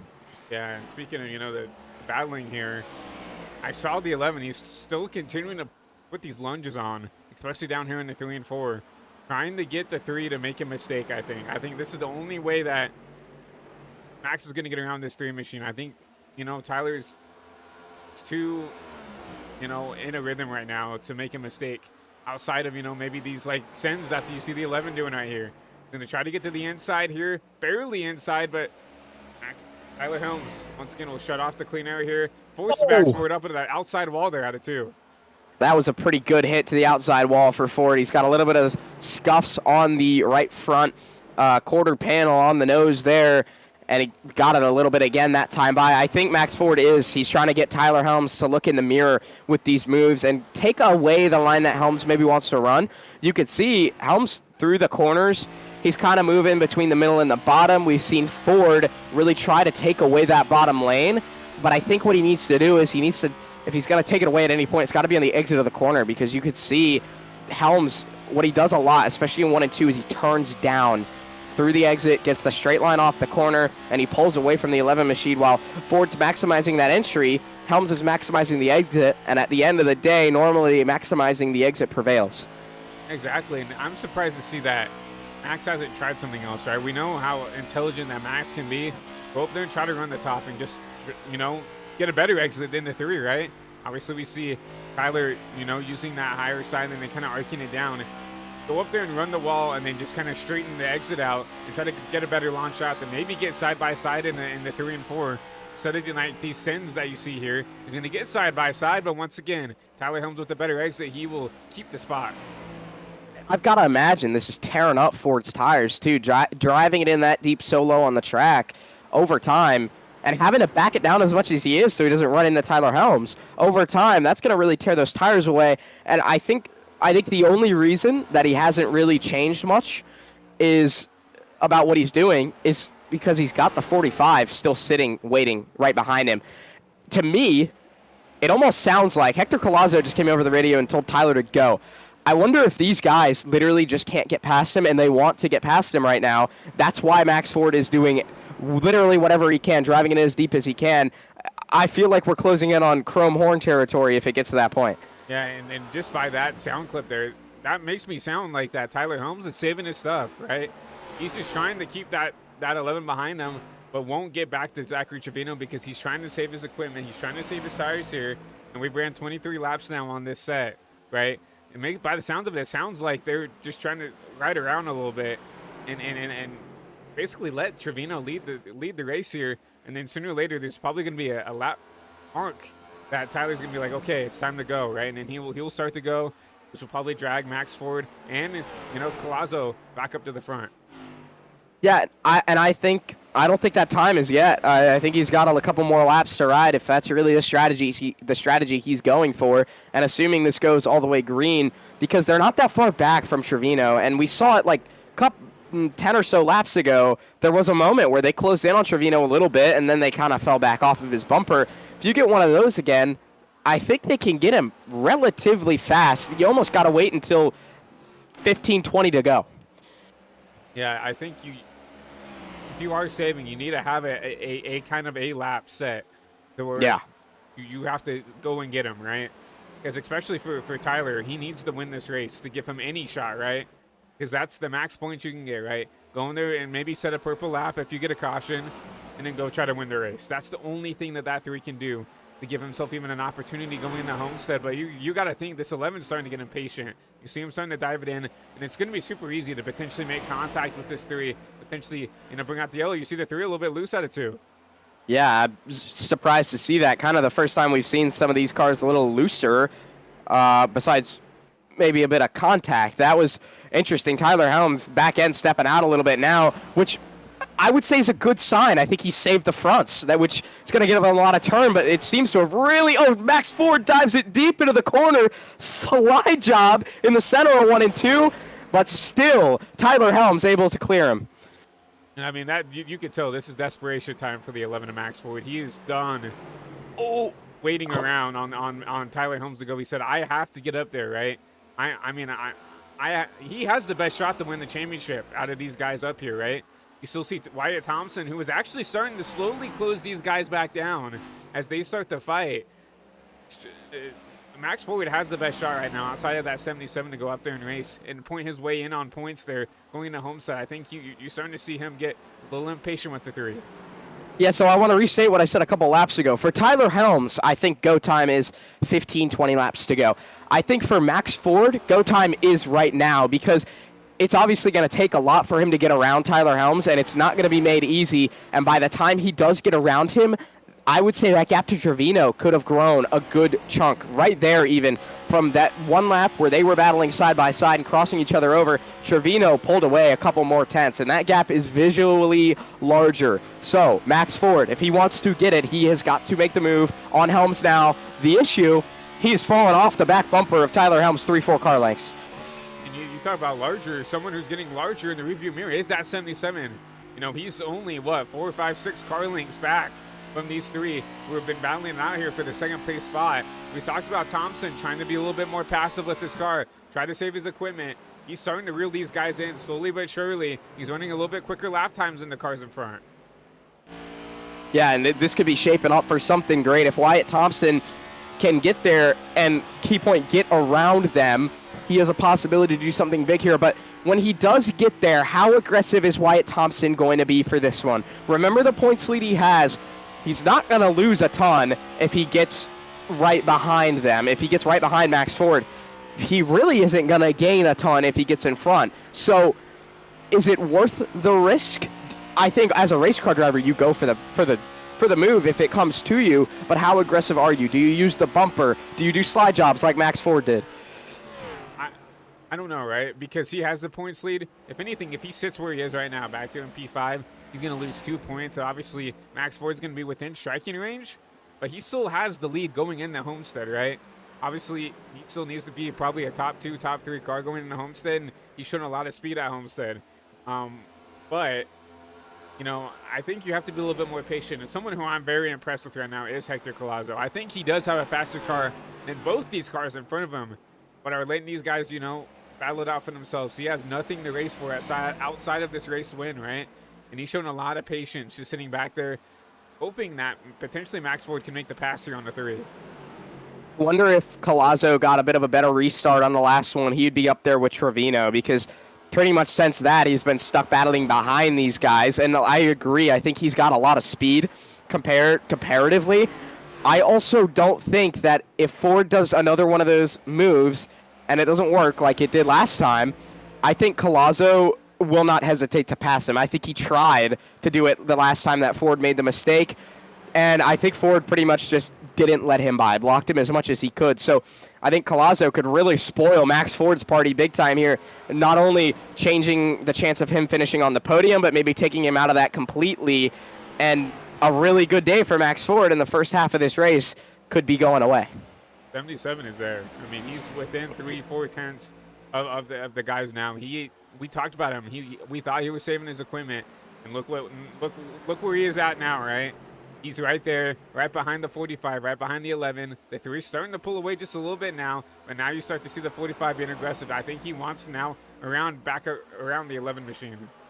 And Thompson is not only closing on these guys, but he's closing on Trevino as well. He's gained about 7/10 of a second over the last 10 laps or so on your leader, Zachary Trevino. Now, it's going to definitely lose a bit of its value when he gets into this traffic here with these 3 guys, because they're going to slow him down for sure. He's going to lose some time, but if he can navigate them fast, as you see Collazo makes the move to the inside of Ford and is going to easily clear him. There it was. Now Hector Collazo can set his sight on Helms. That's going to put Ford into the hands of pretty much the driver he didn't want to see, Wyatt Thompson. I mean, Wyatt Thompson, he's there. I mean, he's in a position to potentially make the move here this next lap. So Thompson, you know, a round of applause to him for saving his equipment. He's done by far the best job saving tires here, and he's driven back up inside this top 4 conversation. Yeah, and he's going to have to make the move on Max Ford pretty quickly, though, I think. You're edging in on 24 laps to go. You're getting close. Hector Collazo is making the move on Tyler Helms right now. It is go time for him.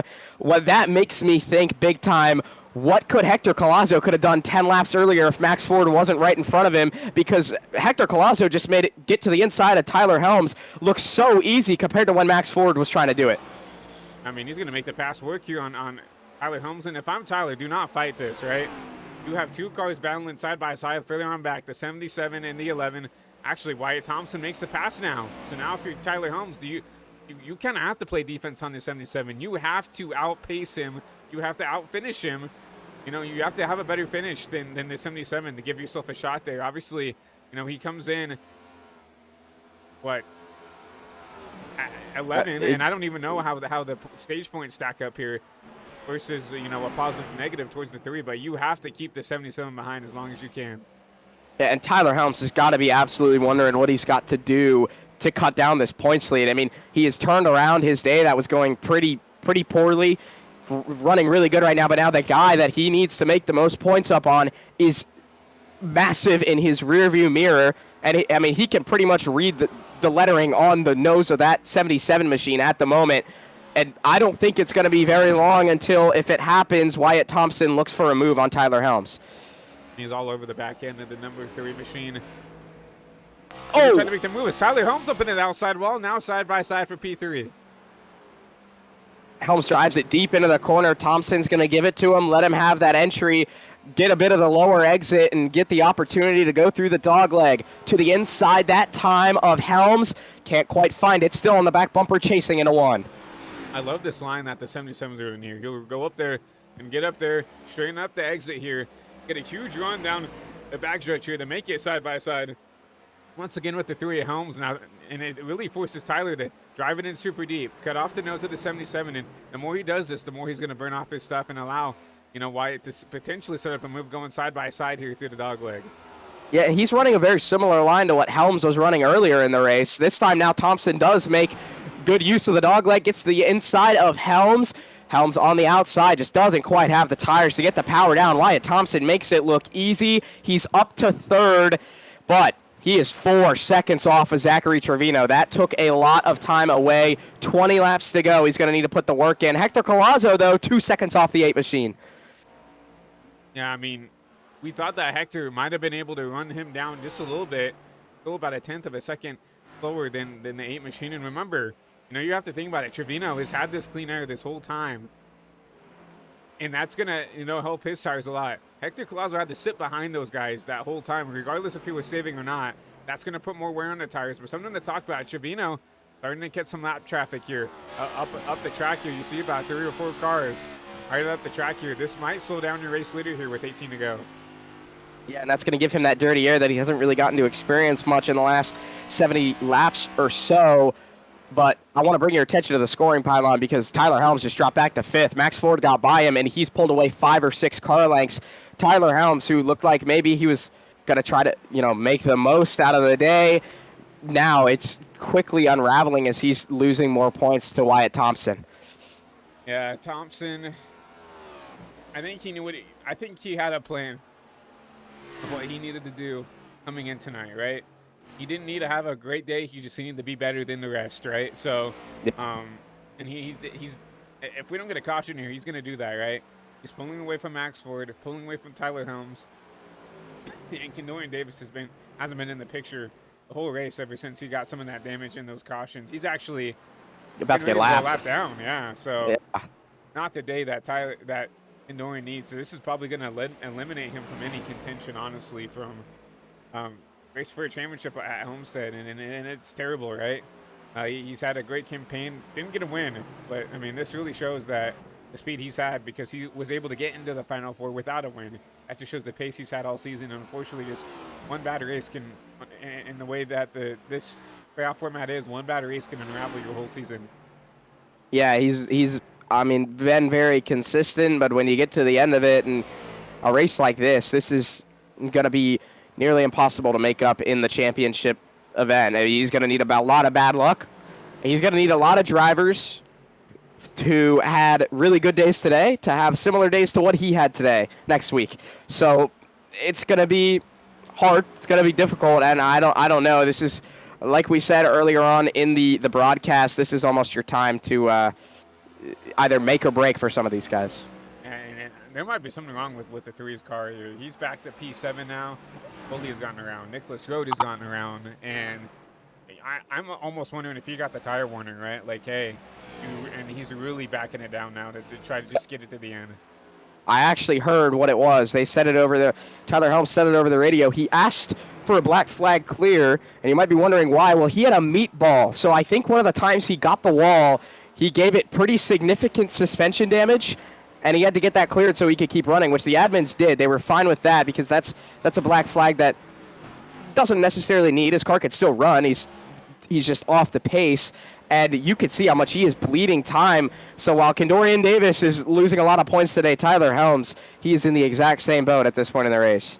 Yeah, I think this also basically eliminates him from any shot. I mean, he needed to be up there for the win to even give himself a shot going into Homestead next week. He came out of stage 2 15 points behind, right?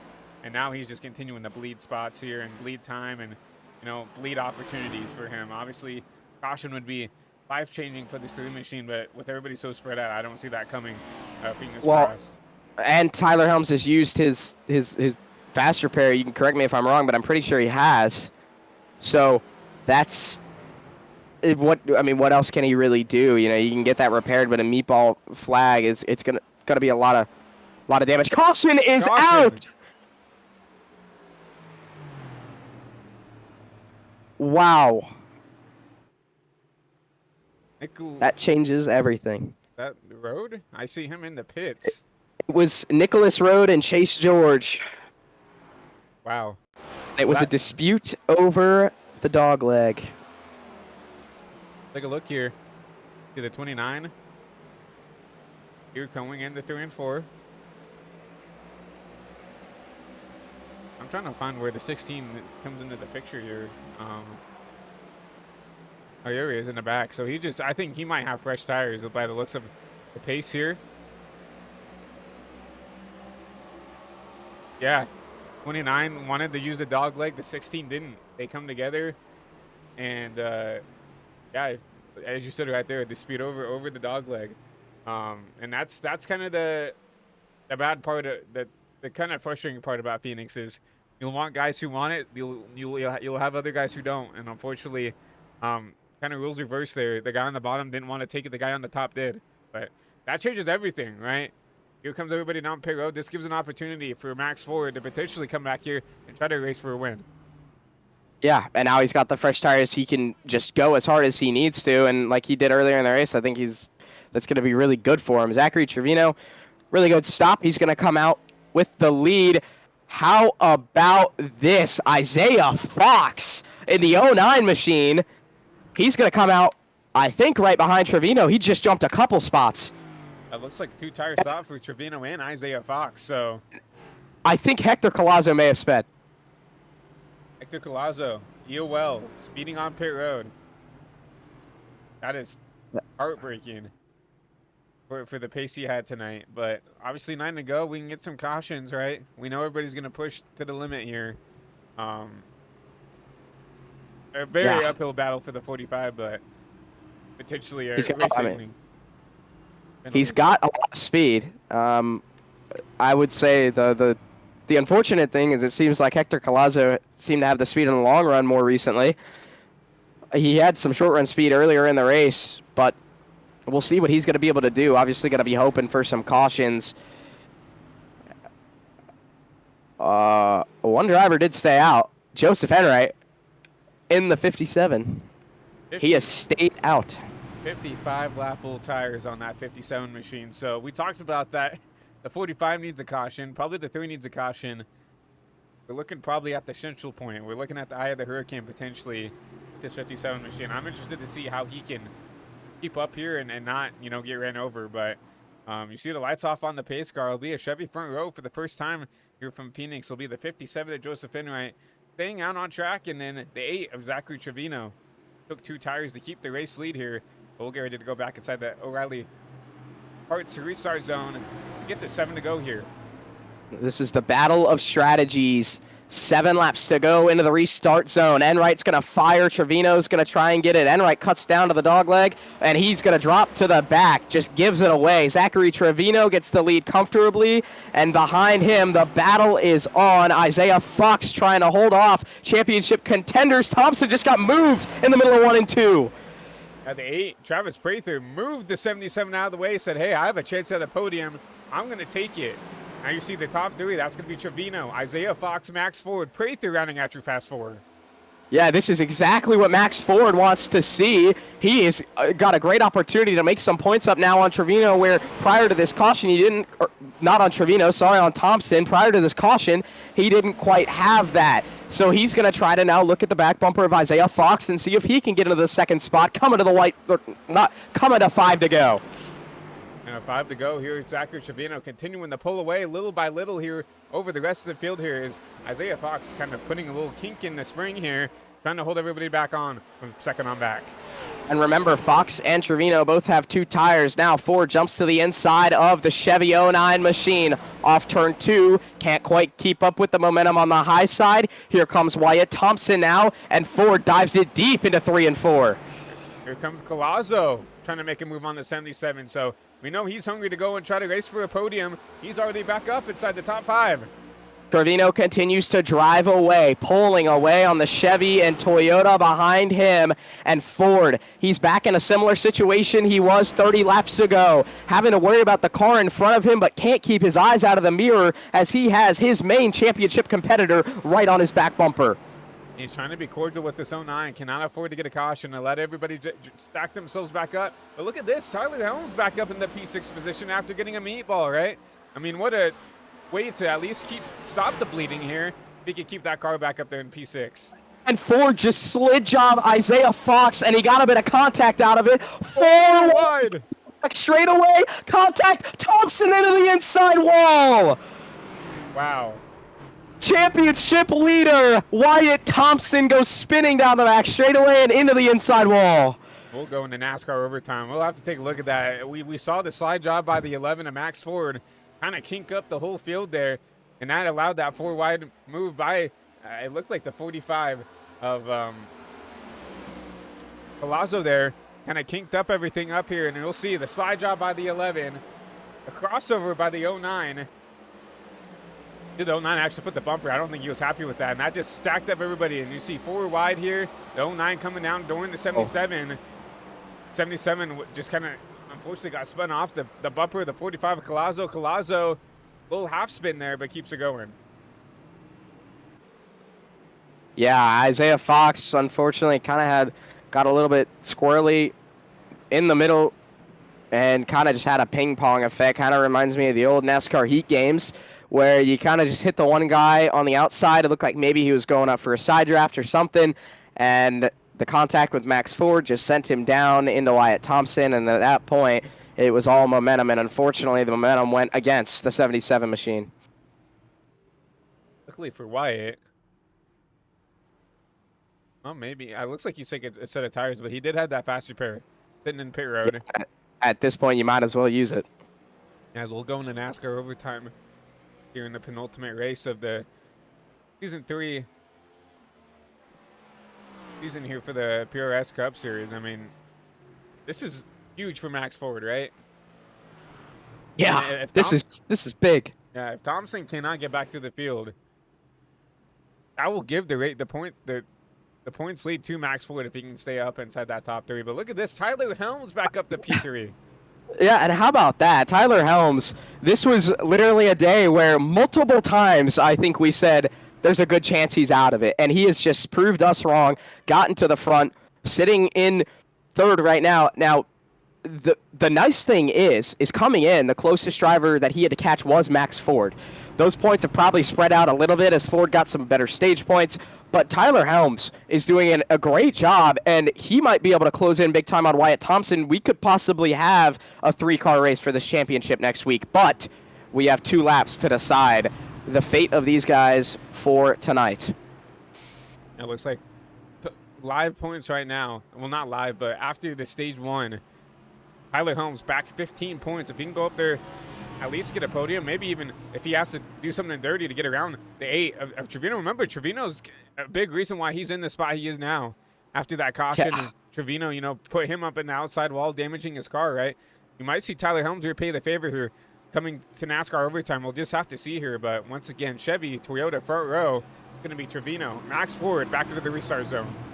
What are you willing to do for even a shot at a championship? Green flag. Trevino fires really good. Max Ford does not. Tyler Helms takes 2nd away from the 11 machine. Single file through the top 3. Battles on for 4th. And Max Ford going to look underneath the 3. Tyler Helms, remember, Tyler still has probably a little bit of damage here on that 3 machine. It's going to be a battle for the P2 position. Side by side, the 11 loose. And spins down the back straightaway. Ford going for a slide back up the track. Everybody avoids him. We're gonna stay green. Tyler Helms takes 2nd. White flag one more time around. Trevino, one more lap to try to get it here. What will Tyler Helms do to go up there and try to race for the win here? You see the 8 machine. That's Travis Prather. Where did he come from into the podium position? But going to the backstretch for the final time. Tyler Helms has one more opportunity to get the guy that kind of won him under caution earlier. Doesn't quite do it. Zachary Trevino, what a day. He's going to go back-to-back and win at Phoenix. Yeah, the repeat for the 8 machine there. What a stretch of races for Trevino. I mean, imagine if he was racing for a championship here. That would have changed a lot. But what a recovery for Tyler Helms, and what a heartbreak for Max Ford. He's going to finish back there in P12. And that is going to change a lot because Wyatt Thompson still finished 4th. So Max Ford, those points are looking a lot less. They're looking a lot less great for him, and they're looking really good for Wyatt Thompson right now.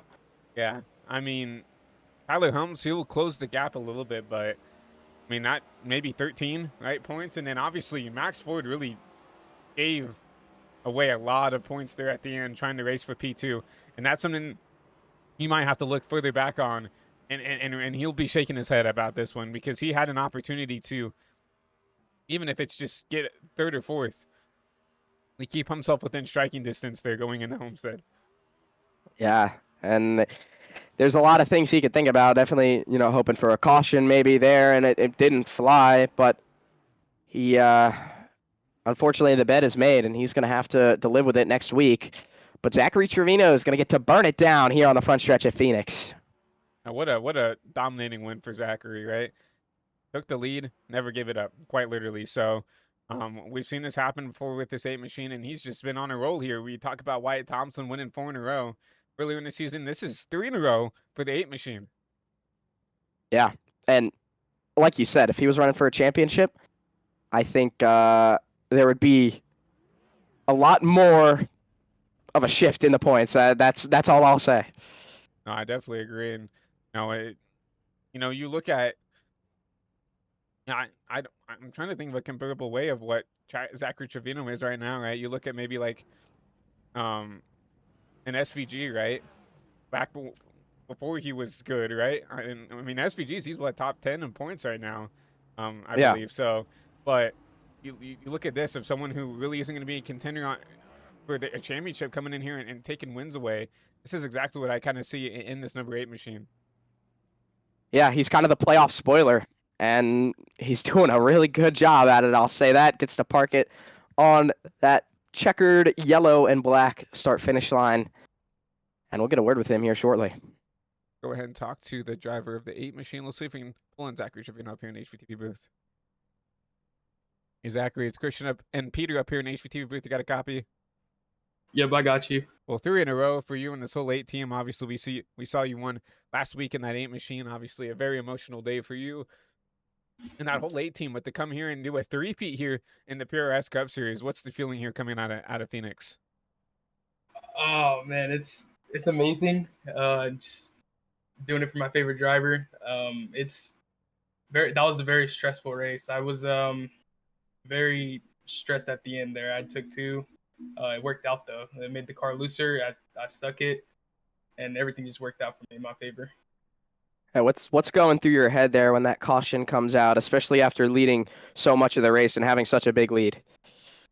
It's frustrating. It's very frustrating. I was just praying there wasn't a caution, and obviously one came out, and I just got really frustrated. But I was able to gather myself up and prevail on the restarts. I'm talking about the restarts. We obviously saw you be so good on the restarts, and do you think you being able to time those starts right is what continued to let you keep the race lead throughout the race? Oh yeah, for sure. The restarts were very important, especially with the dirty air in 1 and 2. You had to get a good restart, and I had Tyler behind me on the last restart there, so we were working together to get 1-2. So kind of worked out in my favor. Well, obviously a really good race for you, Zachary, and this whole 8 team. Obviously, like we said, a 3-peat for you in this whole 8 team. So once again, congratulations on another win here, this time from Phoenix Raceway. Before we let you go, anybody you want to thank, appreciate your shout out here for tonight's win? Yeah, I want to thank Precision Speed Solutions for having me as a house driver, Tyler Helms, all of Kobe Duckworth's team, Jackson Brown, Hector Colazzo, Chad Tubala, and all of them helping me out. I want to thank y'all for streaming as well. Well, we definitely appreciate the kind words up here in the HVTV booth, and we look forward to see if you decide to run at Homestead. We wish you good luck there for a potential 4-peat here, the end of the season. Yeah, thank you. I'll see you. Have a good rest of the night. Zachary That was Zachary. Zachary Trevino dominates Phoenix here. I think Peter's got Tyler Helms up, waiting on his interview down here in pit road. Tyler, it's Peter and Christian up in the HVTV broadcasting booth. You got us? Yeah, I gotcha. Well, obviously, an up and down race for you. I think there was multiple times where we were watching you drive through the field, and at the end, you ended up with a second place finish. Talk us through your day. Well, as you've seen in practice, we were second fastest. Thought we had a really good chance for pole. Messed up my first lap into turn one. Second lap, or we reset the car, tried again. Second lap, going to turn one, lost the rear end entry, and it pushed towards the wall, and we tickled the wall, so then didn't get a lap in. And a track where track position is literally everything, we knew, okay, we're going to need a whole lot of luck to be able to get up to the front. And just made a super mistake off of turn two, lap one. Spotter said too wide, so I'm like, okay, because there was a guy underneath me, and there was, the guys on the top. I was in the middle. Spotter said too wide. I was expecting it to be too wide with the guy on the bottom, but I didn't realize I cleared him, and then there's a guy on the outside, and then I just self-cleared myself when I didn't realize he was there, and wrecked myself there, gave myself some damage. Got my damage fixed, and then the next yellow happens, and then Zach avoided it, and I don't think he saw me at all, and just came up and absolutely murdered me. So that really sucked. I had like 8 minutes of damage. I'd used my fast repair early, and I was kind of just in screw it mode, and I'm like, we're already like 11 points behind Wyatt. Gotta do whatever I can possibly do to, get to him. So we just went and pushed as hard as we could that first stage. Got up to 7th. Ended up getting up to 2nd during the race. Then I blew a right front tire on that long run. I got really, really lucky with the caution. And I was going to come down and take 2 tires because whenever NASCAR was here, I did that during A Open a lot. And it seemed to really work. I won a couple races by just taking 2 tires. So I knew the lefts weren't going to wear much. And of course, as I was coming to my pit box, I freaking wrecked the car because the right front was flat. So something caused the car to spin. So then I was like, all right, whatever. I'm just going to be at the back anyway. Might as well just take 4. Hindsight, probably should have just taken 2. Made it a little bit looser. Took 4. Had a really good start. And we were rolling pretty well. Then they wrecked. We got up to 3rd. And, Zach being my teammate and my precision teammate, we, talked a little bit about when to go in the restart, work together in the restart. I got the great jump over Max. And then it was, pretty easily locked in for 2nd. And I was going to try to make a move for him. Max tried making a move underneath me. I think if Max didn't make that move underneath me, I could have had him. It was a little bit tighter on the 4 tires with them being cold, but definitely happy for a P2 after the day we've had. But sadly, I don't think it's going to be enough to get the championship though next week.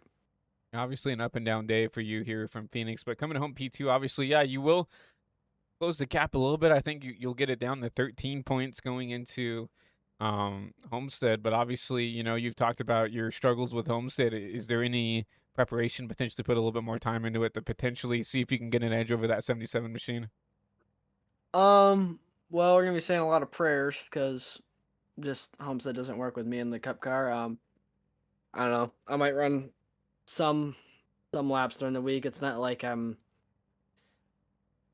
don't really, it's going to sound, crappy to say it, but, I really kind of just joined this league back to have something to drive on Thursdays and not to not take seriously, but where I can kind of calm down from running, UIS on Saturdays where it's a lot more competitive than this. And I haven't ran any type of practice laps at all during the season before races, but except for the session right before qualifying. I don't know. I might run some laps. We'll see how it works. I mean, he gets a huge advantage anyway going into these races. So, I don't know. We'll see what happens. Anything could happen. He can get loose lap 1 and overcorrect and blow his engine right away and have to tow and go like 6 laps down and not even have a chance. So, we'll see what happens going into Homestead, but I've kind of just did this to myself. I had a great season the entire way until these last 2 weeks where I had my worst finish of the season last week and did really virtually nothing this race to have race winning speed. So that's what happens when you have this this terrible system that doesn't actually reward being good throughout the season, but rewards you being good the last 3 races. So even if I don't get it, I'm really, really happy with the season. And I guess we'll just try to go get another top 5 next week and finish top 5 every single race except for one. So we'll see what we can go do next week, and hopefully we can go out with a win. Yeah, well, a really good season, like you said, and a pretty good finish here today. Before we let you go, anybody you'd like to thank for your second place run here tonight? Yeah, I gotta thank my teammates, Zachary Trevino, Nicholas Rode, Kobe Duckworth sadly wasn't here today, but had his kid last week or whatever, and he's always watching right now. So just trying to do it for him at this point. Gotta thank Max Ford for working with me as well, my Precision teammate. Chase George for showing up. My teammate in my other league and Precision teammate Nicholas Martinez Jr. for showing up for a little bit until his iRacing crashed twice. And then gotta shout out Precision Speed Solutions. Best setups on iRacing. Go get some. Code TH sent at checkout. But yeah, and then you guys for broadcasting. But we'll go into next week and hopefully get a little bit of luck to go our way. Oh, yeah, thanks for the kind words, and good luck going into next week. We'll hopefully get to talk to you then. Yep, thank you. That was Tyler Helms, your second place finisher, hoping for a bit of luck going into next week, but a good run for him tonight. And I think, Christian, you have Travis Prather, your third place. Travis, it's Christian and Peter up here in the HVTV booth. You got a copy? I do. Well, what a recovery to come back here and finish P3 here from Phoenix. Obviously, a very quiet night for you and the whole 58 team. But once again, I think you're the best out of anybody of just pulling finishes out of nowhere here. But walk us through your race tonight. Walk us through what got you up here into a podium spot.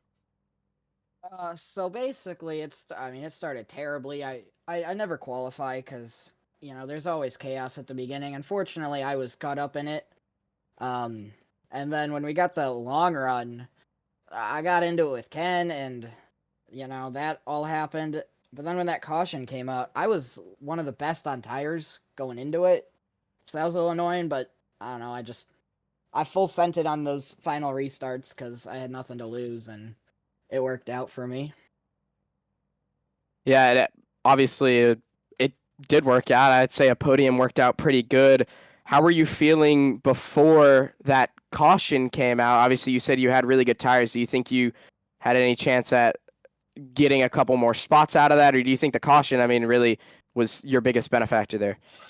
Well, with how it turned out, I don't think I would have gotten up to third, but I knew his right front was already gone. Max said his right front was also gone. So I would have gotten those 2 spots, and the only one I knew who had good tires was Wyatt. So, I don't know how it would have played out. I would have gotten a couple more spots, maybe a top 5. But overall, I think the caution did end up helping me in terms of final finishing position. Yeah, I definitely agree. That caution really did kind of change everything else up with, Max Ford. Unfortunately, spinning out there out of turn 2, allowing some of you guys like yourself to make up a couple spots here at the end there in those last couple laps for that overtime restart. But still, a fantastic finish for you in this whole 58 team. And I see you guys continue to get faster and faster throughout the season, and look forward to see what you can do next week and into season 4. But before we let you go, Travis, anybody you want to thank, appreciate, or shout out here for tonight's run from Phoenix? I gotta shout out my teammate Joseph Enright, Wyatt or Tyler. I was working with a little bit. So with Max and Chase George, they were all in the call with me. They were keeping company through this race, and yeah, I want to thank all of them, and Cash for giving me the ride, and you guys for broadcasting, JJ for making the league, and all that. We definitely appreciate the kind words up here in the booth, and I definitely know that JJ and can appreciate the kind words for how much time they put into this series. But once again, Travis, another good run for you. Congratulations on another podium finish, and we look forward to see what you can do next week at Homestead. Thank you. You have a good rest of the night. You too. That's Travis Prather, your third and final podium spot finisher for tonight's race here for Phoenix for the Cross Motorsport 150. And man, Peter, what a way to end off Phoenix. Obviously, overtime finish. I feel like the deserved winner still gets the win, but definitely a shake up there, second on back. Yeah, and it was a great race, a strategy, but it, ultimately came down to that last second moment, the last couple laps there. Earlier on, it was a lot of early cautions, and then after the stage break, it kind of seemed like a lot of drivers calmed down, mellowed out a little bit, and it really became the game of tires. Didn't really see fuel come into play as the cautions were spaced out enough where you didn't have to worry about that. But drivers like Wyatt Thompson, like Travis Prather, saving their tires and sacrificing it a little bit earlier, but then we saw them make some great runs at the end, and without a doubt, that set them up for a really good starting position on that final restart, and they made the most out of it. Definitely did, and like a huge shout out to Prather, huge shout out to Gabriel Ngoli as we'll go through the finishing order here in a second. P5 for the 55 machine, really quiet day for him in that Greg Biffle, Kyle Busch, memorial scheme, and just a big stack up here. But looking at the points, right, you look at Tyler Helms, he's gonna have just as much of an opportunity as really everybody else further behind, as he actually gains points on the 77 versus the rest of the drivers who loses points on that 77 after Phoenix. Yeah, and I think Wyatt Thompson, when we saw him spinning to the inside wall, I think both me and you kind of thought that could be a big points day. But Wyatt Thompson, as he normally does, ceases to, I guess I was going to say ceases to surprise. It was a big surprise. He ceases to unimpress. He always finds his way back to the front, and he rallied back for a fourth place finish, and it was like him and Max Ford kind of swapped. Once we saw Thompson spin out, it was, Max Ford, Tyler Helms, they're going to be in great positions now points-wise, and then Max Ford spins out, and you're looking at where Wyatt Thompson is, and he's in the top 5, and immediately your heart kind of sinks for Max Ford, and I mean, really big point shakeups in the last 10 laps. It's definitely hard to see, but obviously Max, I feel like deserved a better finish tonight, but he needed that opportunity to go race for the win, race for that P2 position, but unfortunately just tried to get more out of the car than they wanted with those cold tires there on the restart. He'll end up finishing outside the top 10. But speaking of that, go ahead and take a look at our unofficial race results here for the Frost Motorsports Development 150. A huge shout out to Frost Motorsports and everybody on that side for sponsoring tonight's race. But we'll look at your top 10 here at the start with. We talked to your top 3 finishers in Trevino, Helms, and Prather. Your podium finishers, you see Wyatt Thompson back there, 4th. Good recovery for him. Gabriel Ngoli, another good top 5 run for him. Isaiah Fox, he showed a lot of speed throughout the whole race. Back there in P6, Hector Collazo recovers to a P7 after getting caught up in the Max Ford and Wyatt Thompson, 4 wide salute there down the backstretch. He comes home P7. Jack Stanley P8, Joseph Inuit P9, and Kendorian Davis rounds out your top 10. And in 11th, Kevin Alvarez. Then Max Ford finishes in 12th when he probably should have had a top 3 day. So unfortunate for him. John Broussard, he was involved in that first accident with Tyler Helms, finishes 13th. Chase George is going to finish 14th.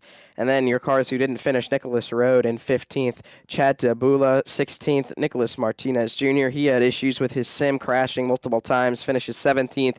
Hayden Goley in 18th. And that rounds out your actual finishers as J.J. Moore and Chase Krasner did not take the green flag.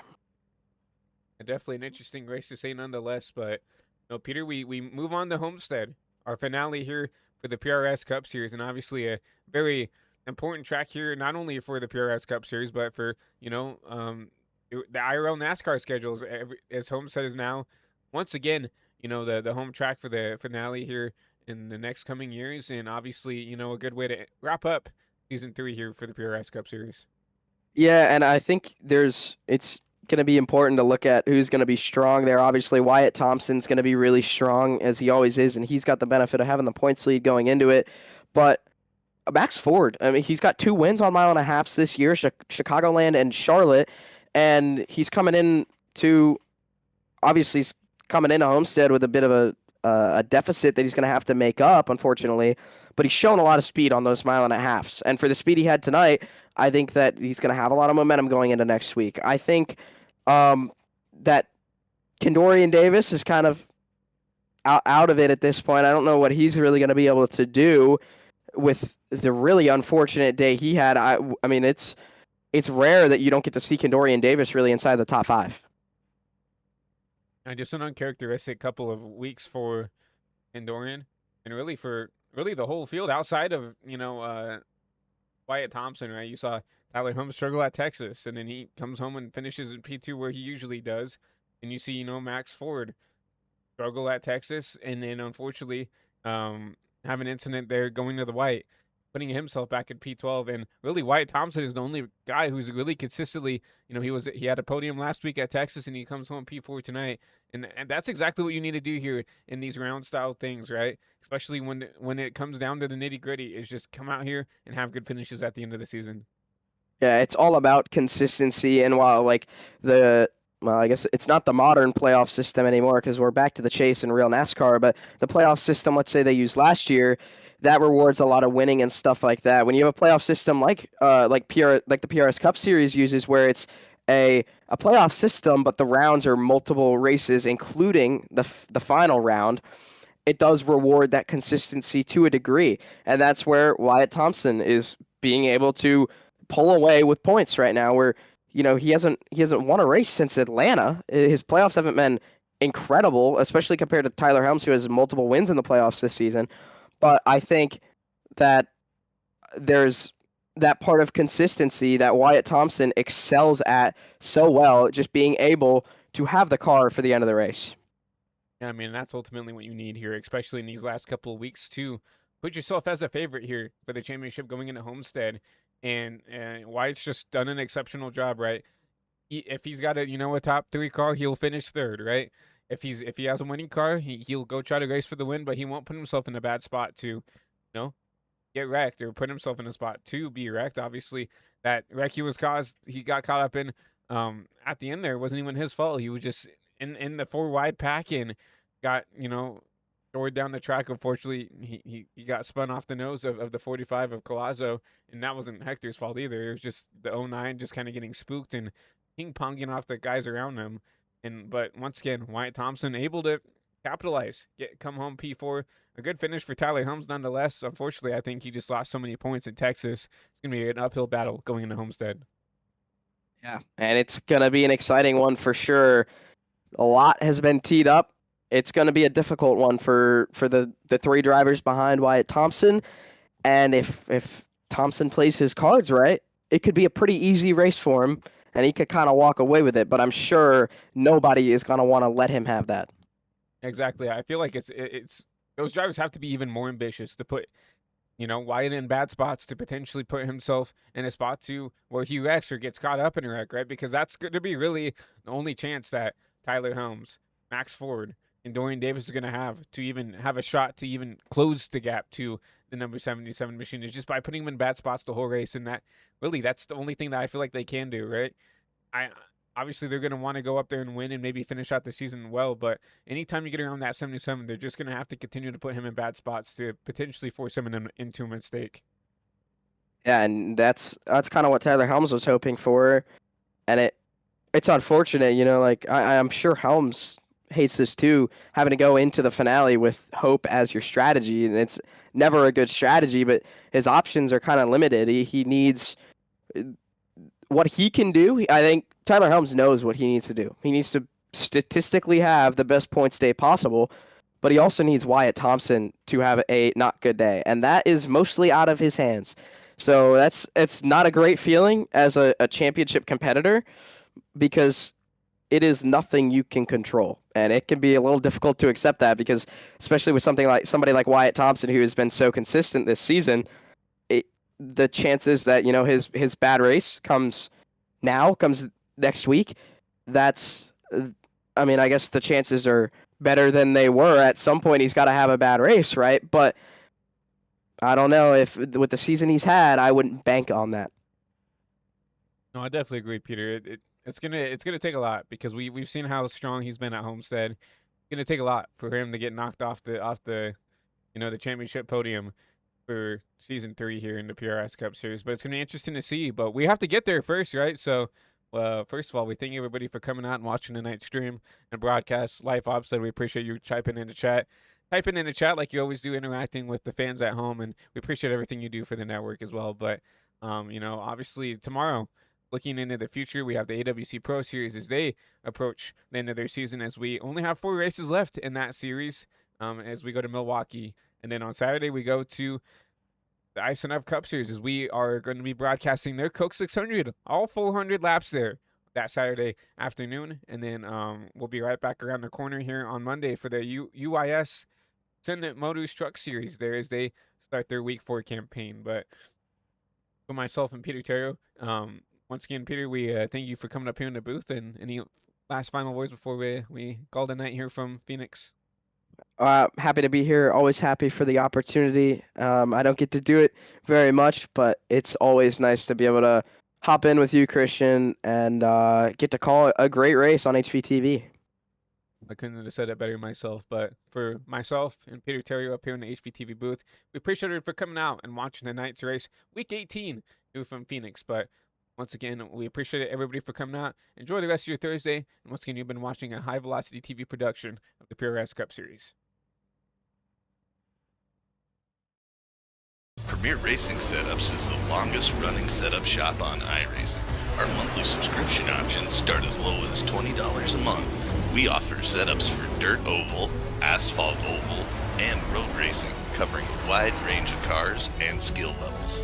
Built and tested by top-tier sim racers, this isn't just a business, it's a community of competitive drivers. If you want to better your iRacing experience, head over to PremierRacingSetups.com today. And remember, if you don't get one, you're going to chase one. Racing isn't easy, but experiencing it is. iRacing puts you in the driver's seat with the industry's leading sim racing game. Drive on laser scan replicas of the greatest racing circuits from around the world. Go head-to-head against other drivers chosen by skill-based matchmaking to ensure competitive racing at every level. Compete across all your favorite series. In officially licensed cars, engineered to deliver the most accurate driving experience possible.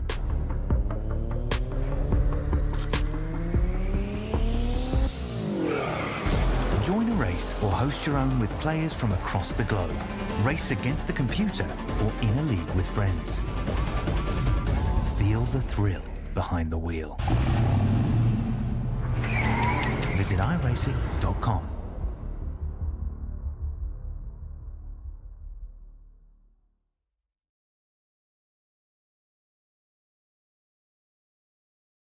Good luck with the broadcast this weekend. See ya.